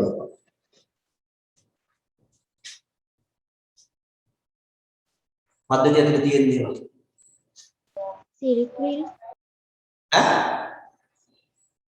සිරිත්විල් මොකද්ද සිරිත්විල් ඔව් සිරිත්විල් කල්චර් නේ කල්චර් සංස්කෘතිය සිරිත්විල් සම්ප්‍රදායන් හා සංස්කෘතිය දැන් අපේ කල්චර් එකද අපේ හරි මම හිතන කල්චර් කියන වචනේ හැමෝම දන්නවනේ පරිසරය කියන එක හැම රටකම තියෙන එකක් කල්චර් ගැන කතා කරද්දී ආගම ළමයි කල්චර් එකට ඇතුළත් වෙනවා නේ සමහර අය මට ආගම ගැන කියනවා ආගම කියන්නේ ඇත්තටම ආර්ථිකවද තියෙන මූලිකාංගයක් තමයි එතකොට ආගම ගත්තොත් ආගමත් ඇත්තටම අපේ සංස්කෘතියට බැඳෙනවානේ නේ අපේ සංස්කෘතිය තුල ආගම තියෙනවා දැන් සංස්කෘති සිරිත්තිරි සම්ප්‍රදාය හැම රට්ටම එක හා සමාන කල්චර් එකක්ද තියෙන්නේ නැත්නම් වෙනස් වූ කල්චර් එකක්ද තියෙන්නේ දැන් මම කිව්වා ඉස්ලාමීය මූලධර්ම ක්‍රියාත්මක වෙන රටවල් කල්චර් එක තමයි කාන්තාව නොසලකා හැරෙන්නේ හැබැයි හැම කෙනෙක්ම නැතු ඇති මම දන්නේ නැහැ මොකද ඒ ගැන 100ක් කියන්න මම පරිපූර්ණ නැහැ හැමෝම නැතු ඇති යම් බහුතරයක් සහ අනිත් එක ඉස්ලාමීය මූලධර්ම වල තියෙන කල්චර් එක තමයි සියල්ල දෙවියන් වහන්සේ විසින් මැව්වාය කියන තර්කයේ මත ඉඳලා සියල්ල කිරීම සියල්ලන්ගේ අයිතිකාරීන් දෙවියන්ගේ ප්‍රකාශ කිරීම ඉස්ලාමීය මූලධර්මය තුල තියෙන යාගේ කල්චර් එක ඊට පස්සේ අනිත් පැත්තෙන් මම ඉස්ලාමීය ගැන කතා කරන්නේ අපිට වෙනම පාර්ට් එකක් මේ කතා කරන්න තියෙනවා ඉස්ලාමීය මූලධර්මත් එක්ක කියන ඉස්ලාමීය ආර්ථික පද්ධතිය ගැන කතා කරන්න තියෙන නව සාම්ප්‍රදායික ආර්ථික පද්ධතිය විශේෂයෙන්ම ඇත්තටම ඔක අපිට පාස්කු විහාරයෙන් පස්සේ මම හිතුවා ගියවුත් දේවල් පේපරේ අහයි කියලා ඇහුවේ ඒද හරි ගියවුත් දේවල් පේපරේ ඇහුවේ නමුත් 21 ළමයිගේ මට ළමයිට ඔක රිමයින්ඩර් එකක් දෙන්නත් බැරුණා මටත් ඒක එච්චර නෝට් එකක් වුණේ නැහැ 21 ළමයිගෙන් ඉස්ලාමීය මූලධර්ම සම්බන්ධයෙන් තියෙන ඉස්ලාමීය ආර්ථික පද්ධතිය ඔන්න වචනයක් ගෙනාවා ඉස්ලාමීය ආර්ථික පද්ධතිය ඉස්ලාමීය ආර්ථික නැත්නම් නව සාම්ප්‍රදායික ආර්ථික පද්ධතිය කියලා කියනවා ඉස්ලාමීය ආර්ථික පද්ධතිය නැත්නම් නව සාම්ප්‍රදායික ආර්ථික පද්ධතිය එතන මේ ඉස්ලාමීය ආර්ථික පද්ධතිය නැත්නම් නව සාම්ප්‍රදායික ආර්ථික පද්ධතිය 21 A level වල අහන්න යම් සම්භාවිතාවක් තියෙනවා. එක හේතුවක් තමයි ලංකාවට එල්ල වෙච්ච පාස්කු පෙරහරය. එක හේතුවක් තමයි ලංකාවට එල්ල වෙච්ච පාස්කු පෙරහරය. ඉතින් අපි පාස්කු පෙරහරය තුලක් දකින්න එක මුස්ලිම් වරුන්ගේ වැඩක් කියලා අපි දැක්කේ. මම හිතන්නේ ඒක ගෝඨාභය වැඩක් කියලා. හරි. මේවා කිව්වත් කමන්නේ ප්‍රශ්නයක් නැහැ. හරිද? කිව්වත් කමන්නේ මේවා ප්‍රශ්නේ ලයිව් යන මේවනේ ළමයි. ඒතර මේ වගේ තැන්වල මේවා ප්‍රකාශ කරන්නේ පොඩ්ඩක් කල්පනාකාරී වෙනවා. හරි. එතකොට ඉස්ලාමී අනිත් දෙවෙනි කාරණේ තමයි ප්‍රශ්නේ මේ අවුරුද්දේ අහන්න ඇෆ්ගනිස්තානයේ තාලිබාන් වරුන්ගේ යට වීතියක් බලන්න. ඒ කියන්නේ තාලිබාන් වරුන් විසින් ඇෆ්ගනිස්තානයේ යටත් කර ගැනීම ඒ ප්‍රශ්නය අහන්න තව හේතු සාධකයක් වෙනවා. මොකද තාලිබාන් වරුන් තුල තියෙන්නේ සරිය නීතිය. එතන යාල ක්‍රියාත්මක කරන්නේ සරිය නීතිය.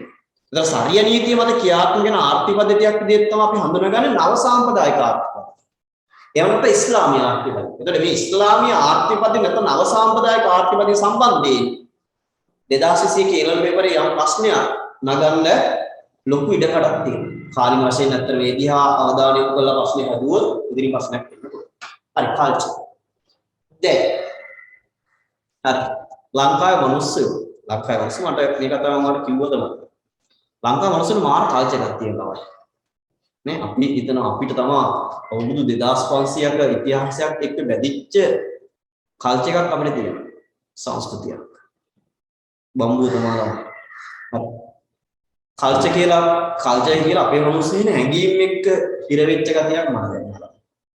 හැංගීම් එක්ක හිර වෙච්ච ගතිය මට දැන් අපි උදාහරණයක් විදියට ඇමරිකාවේ යුරෝපීය රටකට යමු. එයාලගේ කල්චර් එක මම කියන්නේ එයාලගේ කල්චර් 100ක් හරි කියලා මම කියන උත්සාහ කරන්නේ නැහැ. 100ක් හරි කියලා උත්සාහ කරන්නේ. නමුත් ලංකාවේ ඇතැම් අවස්ථාවලදී අපිට ඇත්තටම අපේ කල්චර් එක සම්බන්ධව අපිට සතුටු වෙන්න පුළුවන් ද කියන එක පිළිබඳව අපිට ගැළපෙන්නේ.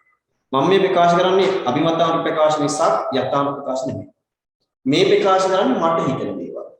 ඒතර මට හිතෙන දේවල් සමහරවිට මෙතන ඉන්න වෙනත් කෙනෙක්ට හිතෙන දෙයක් නොවෙන්න පුළුවන්. ඔයාගේ මතවාදය මට වඩා වෙනස් වෙන්න පුළුවන්. මම ඔයාගේ මතවාදය වෙනස් කරන්න කියනවා නෙමෙයි. හරි මගේ මතවාදය මම මේ පාඩමත් එක්ක පැහැදිලි කරයි යනවා. මට දැනෙන දේ. සමහරට මට දැනෙන දේ සමහරට ඔයාට දැනෙන දේ විය හැකි සමහර අය. සමහර අය මෙතෙන්න පුළුවන්. මෙතන නෑ. මෙහෙන් අහලා මෙහෙන් සමහර ඒවා අයින් කළා දාන්න විශේෂ කරුණු තියාගන්න. අර විශේෂ කරුණු පැහැදිලි කරලා යන්න මම මේ වගේ ඒවා කියන්න සත්‍ය ගැන කියන්නේ. හරි දැන් ඇත්තටම අපිට තියෙන කල්චර් එකයි යුරෝපීය රටකට තියෙන කල්චර් එකයි අතර ලොකු වෙනසක් තියෙනවා. අපි කල්චර් එක ඇතුලේ අපේ සංස්කෘතිය ඇතුලේ අපි හිර වෙච්ච જાතිය. මම නම් දකින්නේ ලංකාව ගැන මිනිස්සු ළමයි ලංකාව ගැන කල්චර් එක ඇතුලේ හිර වෙච්ච જાතිය. දැන් නිකමට මම මෙහෙම හරි ඔයලා බැලලා මාව පාරේදී ෂෝටක් ඇඳගෙන ඉන්නවා දැන්. දැන් ඔක ඇත්තට මට ඊයේ මාර ප්‍රශ්නයක් ආවා මේ. ඕක ඊ අපේ ගෙදර වෙච්ච පොඩි ප්‍රශ්නයක්. ගෙදර කියන්නේ මේ හරි මම කියන්නේ ඊළම ගෙදර ගෑස් එක ඉවරලා අම්මා යංගෝ ගෑස් යන්නේ. කඩේ තියෙන අපේ ගේ ගාවි නම් මේ මීටර් 10ක් විතර දුරින්. ඊයේ ඔයාලගේ මේකට එන්න ලෑස්තිලා නැහැ මම මේ වෙලේ. ඒ වෙලේ මම මොකක් කරේ මේ පේපරයක් කරේ මොනවා හරි හදා හිටියේ අම්මා කියලා කිව්වා පුතේ ගෑස් ඉවරයි ගෑස් එක ගේන්න යන්න මට මේක උස්සගෙන ඉන්න අර මේක ඊළඟට කොහොම හරි ළමයි මම ඇඳගෙන හිටියේ ෂෝට කියන්නේ ඇත්තටම මාව ඇක්සිඩන්ට් එක වෙච්ච දවසේ හරි මම හිතන 23 ළමයි නම් දන්නේ මේ කතාව ඇක්සිඩන්ට් එක ගැන 22 ළමයි දන්නවා මාව ඇක්සිඩන්ට් එක වෙච්ච දවසේ මම ඇඳගෙන හිටියේ ඩෙනිමක් මම ඇඳගෙන හිටියේ ඩෙනිමක් ඒ ඩෙනිම හින්දා තමයි ඇත්තටම ගොඩක් බේරුනේ ඩෙනිමක් ඇඳලා මොකදද මම ටී-ෂර්ට් එකක් දාලා හිටියේ නෑ ෂර්ට් එකක් දාලා ෂර්ට් එකේ ඉවසාම ටී-ෂර්ට් අදින ප්‍රමාණය තමයි අඩුයි අදිනවා නැත්තේ නේද කවුරුත් මම ටී-ෂර්ට් එකේ දැක්කද අඳින ප්‍රමාණය තාමත් අඩුයි මොකද මම සාමාන්‍ය ෂර්ට් අදින පොඩ්ඩක් ලැබි කෙනෙක් ටී-ෂර්ට් එකක් අඳින්න වඩා හරිද කියමේ නෙමෙයි ඊයේ අපේ ගෙදර මේ කල්චර් එකත් එක්ක පොඩි වත් ගන්නවා දැන් මම ඒ ඩෙනිම ළමයි ගෙදර ඒ කියන්නේ ඩෙනිම මාව හොස්පිටල් එකට ගෙනියන්ති මම සුවසෙරිය අරන්දී ගෙනියද්දි ධනිය ගාවින් කැපුවා ඒ කියන්නේ ධනිය තුවාල වෙලා තිබ්බේ. ඒ නිසා ධනිය ගායින් කැපුවා. ඒ ධනිය ගායින් කපු දෙනියෝ නම් අංගාව තිබ්බා. ඒක මම ඔය ගෙදර මොකක් හරි වැඩක් කරන්න යන දෙද්දී මම මේක අඳිනවා. ඒක අපේ ගෙදර, ඒ කියන්නේ මෙහෙ නෙමෙයි. ඒ ගෙදර මෙහෙ අම්මා ගේ හදන්න ගිහිල්ලා ඒක අර ගේ හදන මේ දවස්වල ගේ හදන්න කියන්නේ හදනව නෙමෙයි හදන්න වැඩ ප්ලාස්ටික් කරා යනවා. ඒකට ලී වගේට කවුතල් ගන්න ඕන නිසා මම ඒ කල්සම ඇඳගත්තා. ඊට පස්සේ මම කොහොම මෙහෙට එද්දිත්, ඒ කියන්නේ කටුනේට එද්දිත් මම මේ කල්සම ඇඳගෙන ආවා. ඒක තමයි ඇඳගෙන හිටියේ. ඊට පස්සේ අම්මා මාව ඒ කියන්නේ මට එන්න කියද්දී තෙල් ගෙල්ලියද්දී දැන් මට ඇත්තටම හිතුනේ මේ ලංකාවේ තියෙන සංස්කෘතිය ඇතුලේ අපේ මිනිස්සු හිරලා තියෙනවා. ඊට පස්සේ මම මේ ෂෝට් ඇඳගෙන යන් කියලා ආවා. හරි. ඕක දැකපු අපේ අම්මා මට දෙහි කපන්න පටන් ගත්තා. හරි. එතන ප්‍රධානම වචන මාලාවාවේ සර් කෙනෙක් නේද? ඔහොම යන්න පුළුවන්. දැන් මට හැංගුණ දේ ළමයි. දැන් මම සර් කෙනෙක් කියලා මම යන හැමතැනම දිග කලිසමක් ඇඳගෙන. ඒතර මම සර් කෙනෙක් කියලා මට සාමාන්‍ය අර ජීවිතයක් විඳින්න බැහැ. මට හිතිච්ච දේවල් මට ඒ කියන්නේ මට හිතිච්ච දේවල් මට ගොඩක් තැන්වල හිතලා දෙනවා. මොකද ගොඩක් තැන්වල සමහර අය ඇත්තටම මගේ ජීවිතේ සමහර දේවල් මම කරද්දී ආ සර් කෙනෙක් නේද කියන තැන ඉඳලා සමහර ලාවට මාව ඒකින් අයින් කරන්න ලකි උත්සාහ කරලා තියෙනවා. හැබැයි මම දකින්නේ මිනිස්සෙක් වුණාම කල්චර් එක ඇතුළේ අපි හිර වෙන්න ඕනේ. අපේ රැකියාව ඇතුළේ අපි හිර වෙන්න ඕනේ. ඒකට මේ කල්චර් අපේ සංස්කෘතිය අපේ රැකියාව ඇයි අපි හිර වෙන්නේ? අපි මානසික වශයෙන් නිදහස ඉන්න පුළුවන් නම් මම හිතනවා ඒක අපිට ගොඩක් වටිනවා. අනිත් එක ලංකාව වගේ ගත්තොත් ලංකාව ඇතුලේ සංස්කෘතිය කියන බැඳීමත් එක්ක කල්චර් එකත් එක්ක මිනිස්සු ගොඩක් හිර වෙලා තියෙනවා. නිකන් හිතන්න. අපිට පුළුවන් ද පාර ගෑල් ළමයෙක්ගේ අතක් අල්ලගෙන පිරි ළමයට ගෑල් ළමයි නෙමෙයි තාම පොඩි ළමයි වෙක. හරි මම කියන්නේ අවුරුදු 18 වගේ කනට පස්සේ ගෑල් ළමයෙක්ගේ අතක් අල්ලගෙන පිරි ළමයෙක්ගේ අතක් අල්ලගෙන පාර යන්න පුළුවන් නේද? බෑ අපේ මොන තරම් දේවල් කියයි ළමයි පාර දැක්කා. හරි මම කියන්නේ මන් නෙවෙයි සාමාන්‍ය කෙනෙක්ට මොන තරම් දේවල් කියයිද පාරේ අපිට පුළුවන් වේද පාරේ හරි ගෑල්ලමෙට කිස්සේ බෑලා එහෙම දැක්කොත් අපේ මොනවා කියයි කෙලින්ම ආයි ගෑල්ලම දාන්න පුළුවන් අර නරක අදින්න දාන්නේ ඒ කියන්නේ අපේ මිනිස්සයා සංස්කෘතිය ඇතුලේ හැංගීම් වල හිර වෙලා නැද්ද නමුත් යුරෝප් රටක එහෙම කිසිම ගැටලුවක් නැහැ මොකද ඒවා මිනිස්සයාගේ ජීවිතයත් එක්ක මිනිස්සයා ලැබිච්ච දේවල් ඒ හැංගීම් නේ ඒතරේ හැංගීම් දෙන්නේ හරි හැම මිනිස්සයම පිට කරනවා නේ බොහොමයක් මිනිස්සු තමන්ගේ හැංගීම් දෙන්නේ පිට කරනවා නේද ඒතරේ හැංගීම් දෙන්නේ හැම මිනිස්සෙම පිට කරනවා නම් ඒක ප්‍රසිද්ධිය යම් තැනක පිට වුණා කියලා මොකද වෙන්නේ මම කියන්නේ අනවශ්‍ය විදිහට හිරෙන්නේ නැහැ ගෑල්ලමගේ අතින් වලට ගියා කියලා ගෑල්ලමෙක්ට පාරකදී කිස්සයක් දුන්නා කියලා මං ආයේ ලොකු වැරද්දක් දකින්නේ මම දන්නේ මගේ මතය හැබැයි අපේ සිංහල මිනිස්සු බර පාරක මුත්‍රා කරන්නේ දෙකරනවනේ ඒක ඒ ලංකාවේ සංස්කෘතිය හරි පාරක මුත්‍රා කරනවා ළමයි නැද්ද කියලා මම වෙලවලුත් දැකලා ඇති පාරේ යන වෙලාවට අපි පවා පාරවල මුත්‍රා කරලා දෙනව නැත්තේ හරි කොහේ හරි වාහනේ යන වෙලාවට මුත්‍රා බරක් ආවොත් අනිවාර්යයෙන්ම පහේ වාහනේ නැවත්ත මුත්‍රා කරලා ගියා දැන් බෝධුරට ගෑල්ලා වෙනකොට අඩුයි එහෙම පිරි ළමයි කොහොමයක් එහෙම ඒතකොට එහෙම කරන්න හොඳයි සෝ මාත් කරනවා හරි හරි එහෙම කරන්න හොඳයි නමුත් ගෑල්ලා මේකේ අතින් අල්ලගෙන යන්න හොඳයි ලංකාවේ සංස්කෘතිය අනිත් පැත්තෙන් බාන ළමයි ඇඳුම් සාමාන්‍ය ගෑල්ලා මේ පොඩ්ඩක් මම කියන්නේ පන්ති වටේ වෙද්දී එහෙම ඇඳන් එන්න කියලා එපා හරි ඒක මොකද ගැලපෙන්නේ මම කියන්නේ සාමාන්‍ය ජීවිතේ තමන් කැමති විදියට කැමති කියන්නේ අනවශ්‍ය නෙවෙයි ගැලපෙන විදියට ඒ දේවල් කළා කියලා ප්‍රශ්නයක් නැහැ කියලා මම දකිනවා හරි මේ මගේ මත කියන්නේ නැතුව මේ අනිත් අයගේ මත නෙවෙයි හරි මම ඇඳුම ගෑල්ලා දැන් අපි කියනවානේ අපේ ඉතිහාසයක් තිබ්බ ගෑල් අය කියලා අපේ ඉතිහාසයේ ලංකාවේ ඇඳුම දිහා බලන්න මේ සංස්කෘතියත් එක්ක බලද්දී මේ සිස්ටම් එකේ තියෙන ගොඩක් ගැටලු එන්නේ මම නම් දකින්නේ අපිට තියෙන ගොඩාක්ම ගැටලු සිස්ටම් එකේ තියෙන අපි මේ සංස්කෘතියක් කියලා වෙන මේ බදාගෙන හිටියට අපිට කොහෙද ළමයි මේ සංස්කෘතිය නිකමට ගිහිල්ලා බලන්න මේක අවුරුදු ගානක වානික ඉන්ටර්නෙට් එකේ සර්ච් කරලා බලන්න ලංකාවේ කාන්තාවේද ඇඳුම් මොකක්ද පොඩි කොලේ කාන්තාවට ඇඳුම් කුමක්ද කියලා පොඩ්ඩක් නිකන් හොයලා බලන්න හරි අපිට හම්බෙනවා ලංකාවේ කාන්තාව ඇඳේ ළමයි දිග යට කොටස ගහෙන්න දිග ඇඳුමක් ඇඳ ඉන්ටර්නෙට් සර්ච් කරලා බලන්න දිග ඇඳුමක් නමුත් මේ උඩුකය සම්පූර්ණ ආවරණය වෙලා එහෙම සංස්කෘතියක් තිබ්බ අපි ඒකෙන් ළමයි සීගිරි ලලනාව අඳිද්දි සීගිරි ලලනාව අඳිද්දි මේ උඩ කොටස ආවරණය වෙලා තියෙනවා. ඒ තමයි දැකපු විදිය. ඒ දැකපු විදිය තමයි ඒකේ ඇන්දේ තමයි. නැතුව ආයේ එක්කගෙන ගිහිල්ලා ඒවා බලාගෙන යන්න නෙමෙයි කියලා මම විශ්වාස කරනවා. මේ දැකපු විදිය තමයි දැකලා තිබ්බ විදිය තමයි. ඒ චිත්‍ර වලට ඒ විදියට යොමු වුණේ කියලා මම විශ්වාස කරනවා. එතකොට එහෙම හිටපු අය දැන් අද හරි සාමාන්‍ය මට්ටමේ අනුමක් ඇඳත් ගෑල්ලා බලන්න කොච්චර මොන තරම් දේවල් කියනවද. ඔය ගැළපෙනවද? අපේ අම්මලා අප්‍රවත් ඔය දේවල් කරේ නෑ. ඒ වගේ මොන හරි කියලා නිකන් අර සංස්කෘතියත් එක්ක අපි ගොඩාක් කොට කරලා තියෙනවද? ඒ සංස්කෘතිය ඕනෑම රටකට පොදු වෙච්ච දෙයක් කල්චර් එකක් තියෙනවා. සිරිත්විරි සාම්ප්‍රදායයන් හා සංස්කෘතිය. සිරිත්විරි සාම්ප්‍රදායයන් හා සංස්කෘතිය. තවමත් තියෙනවා. තාමෙන්න මේ දේවල් තියෙනවා. දිරිගන්නන ක්‍රමවේදයක් ඕනෑම ආර්ථික කියලා සාම්බර. සාම්බර කියන්නේ දිරිගැනීම. දිරි ගැන්වීම අපි බලයන්නේ ගන්න. ආර්ථික පද්ධතියක ආයතනික ලක්ෂණ. ආයතනික ලක්ෂණ ටික බලාගෙන ගිහිල්ලා ඉදිරි ටික බලන්න. කුටුම්බ. කුටුම්බ කියන්නේ මොකක්ද කියලා පස්සේ කතා කරමු. ආණ්ඩුව කියන්නේ මොකක්ද කියලා පස්සේ කතා කරමු. ව්‍යාපාරික අංශ. කම්කරු සංවිධාන රාජ්‍ය නොවන සංවිධාන NGO non government organization NGO non government organization NGO සානුගත incentive විරෝධ පුරවන මාර්ග සානුගත කියන්නේ දිරිගැන්වීම සරල කියනවා. නෛතික විහුවේ සිරිත්විරි සාම්ප්‍රදායන් හා සංස්කෘතිය. ඒතර විවිධ ආර්ථික පද්ධතීන් අතර මේවා යම් යම් වෙනස්කම් වලට භාජනය වෙන්න පුළුවන් ඈ. දැන් මම එක පැහැදිලි කල්චර් එක ගත්තත් අපේ කල්චර් එකට වඩා වෙනත් රටවල කල්චර් එක වෙනස්. අපේ සිරිත්විරි සාම්ප්‍රදායන් බැඳීම් වලට වඩා වෙනස් අයගේ සිරිත්විරි සාම්ප්‍රදායන් වෙනස්. අපේ ඇදිහිලි වලට වඩා වෙනස් අයගේ ඇදිහිලි වෙනස්. හරි. ලංකාවේ මිනිස්සු ගොඩක් මිත්‍යාවෙන් බැඳුනට වෙනස් මිනිස්සු ගොඩක් මිත්‍යාවෙන් බැඳෙන අය අපි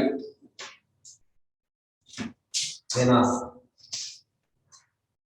දැන් මෙතනත් ඇදලාමයි වෙලාවෙම විශ්වාස කරන අය. බලන්න වෙලාව විශ්වාස කරන අය දුස්ස. වෙලාව විශ්වාස කරනවා. ඉන්න. ඒ තමයි ඔයාගේ ජීවිතය කරන ලොකු මොකද? වෙලාව විශ්වාස. මෙතන තියෙන ලංකාවේ කල්චර් එකේ තියෙන කොටසක් කොහොමද යෝග? ලංකාවේ සංස්කෘතියත් එක්ක බැඳිච්ච දෙයක් ලංකාවේ කල්චර් එක. හරි. දැන් මේ සංස්කෘතිය කියනවා දැන් මේ අමතක නොවෙන්න ඔච්චර කියලා. දැන් ලංකාවේ සංස්කෘතියත් එක්ක බැඳිච්ච දෙයක් තමයි මොකක්ද? ලංකාවේ සංස්කෘතියත් එක්ක බැඳිච්ච දෙයක් තමයි කේන්ද්‍රවාදය. වෙලාව. අන්නතරින් මෙයා බුදු වෙනවා. තමන්ගේ වෙලාව හදා ගන්න පුළුවන් තමන්. ආයේ තමන්ගේ වෙලාව අර කවුරුවත් බලලා ඒකේ ලියලා දෙන දේවල් එක්ක තමන්ගේ වෙලාව තීරණය කරන්න බෑ කියලා මම හිතනවා. ඒ නිසා මේක ගොඩක් ඔබේ කේන්ද්‍ර විශ්වාස කරනවා නම් ඒක තමන්ගේ කැමැත්ත. මම නම් දකිනවා මේක බොරු වෙලා. ඉස්සර මම පොඩි කාලේ මාත් වගේ පොඩි කාලේ මම එන ආසයි ළමයි සාර්ථක. එන ආසයි. ඒතර මේ අල්ලේ නහර ටික අල්ලේ මේ තියෙන රේඛා බලලා සාත්‍ර කියනවා. ඒතර පොඩි කාලේ මේ රේඛා දිහා බලලා සමහර අය සාත්‍ර කියද්දී කියනවා එක එක දේවල් කියනවා. අපි නිකන් බලද්දී ඒ පෞද්ගලික ජීවිතයත් එක්ක පොඩ නිකන් සංසන්දනය කරලා බලද්දී නිකන් අපිට දැන් ඇත්ත වගේ කියලා හිතෙනවා. මොකද මේ හැමෝටම වෙන සිස්ටම් එක එක හා සමාන වෙනවා. ඒතර හැමෝටම වෙන සිස්ටම් එක එකම විදියට පොඩ වෙනස් කරලා හැමෝටම කියනවා. ඒතර අපිට හිතෙනවා ඇත්තට මේ සාත්‍ර ඇත්ත කියලා. නමුත් ඒක ඇත්තටම යථාර්ථය දිහා බලද්දී මේ සාත්‍ර දුන්නා. සාත්‍ර කියලා මේ දේවල් කරන්න පුළුවන්. හරි. ඊට වඩා ලෝක වෙනස් වෙනවා. ඒ නිසා කවුරු හරි කෙනෙක් මේ දේවල් මත විශ්වාසයෙන් යනවා තමන්ගේ වෙලාව හොඳ නැහැ මේ කාලේ පාඩම් කරන්න හොඳ නැහැ. එහෙම අය ඇති සමහර විට ඒව වලට මිත්‍යා දෘෂ්ටි විතරයි. 23 ළමයි එන අපි යම් යම් පොඩ අද දවසේ දරුටි පොඩ මතක් කරලා දෙන්න. අපි කතා කරේ ආර්ථික පද්ධතිය. සහ කාසඳහා නිෂ්පාදනය කරන්නේ. කාසඳහා නිෂ්පාදනය කරන ආර්ථිකයේ සමස්ත නිමේ රට කුටුම්බ අතර බෙදී යන්නේ කෙසේද යන තීරණය කිරීම. ඊට පස්සේ අපි කතා කළා මූලික ආර්ථික පද්ධතියක් කියනවා. ඒතර මම ආර්ථික පද්ධතිය ගැන පුළුල් සාකච්ඡාවක් ගෙනාවා. ඒ තමයි අපි කතා කරපු ආර්ථික පද්ධතිය විවිධ ආකාරයක මේ පාඩමේ කතා කරන ආර්ථික පද්ධතිය ගැන කතා කරේ. ඒතර ආර්ථික පද්ධතියක් කියන්නේ මූලික ආර්ථික වශයෙන් විසඳා ගන්න මිනිසා විසින් නිර්මාණය කරන ලද ආයතනික හා සමාජීය වර්ගයකට අපිටුවා ආර්ථික පද්ධතියක් කියලා. ඊට පස්සේ අපි කතා කළා ආර්ථික පද්ධතියේ මූලිකාංග ටික කුටුම්බ ව්‍යාපාර රාජ්‍ය වෙළඳපොළ සාමුබල සිරිත්‍රි සාම්ප්‍රදායන් හා සංස්කෘතිය නෛතික රාමුව හරි කම්කරු සංවිධානය රාජ්‍ය නොවන සංවිධාන මෙන්න මේ වගේ දේවල් අපි කතා කළා ආර්ථික පද්ධතියේ මූලික ආයතනික ලක්ෂණ කියලා. අපි ලබන සතියෝකේ ආයතන ලක්ෂණ ගැන පොඩ්ඩක් කතා කරමු. කුටුම්බයක් කියන්නේ මොකද්ද? ව්‍යාපාරයක් කියන්නේ මොකද්ද? රාජ්‍යයක් කියන්නේ මොකද්ද කියන එක සම්බන්ධයෙන් පොඩි කතා බහ කරමු. මෙයාට ආර්ථිකය තුළ ගන්න තීරණ මොනවද කියන එක ලබන සතිය කතා කරමු. ලස්සන පාඩමක්, සරල පාඩමක්. හරි. සරලව මතක තියාගන්න පුළුවන් පාඩමක්. සහ අනිත් ඒකට තීරි පාඩමක්. ඒ නිසා මම පොඩ්ඩක් කතා කරන්න වෙනවා.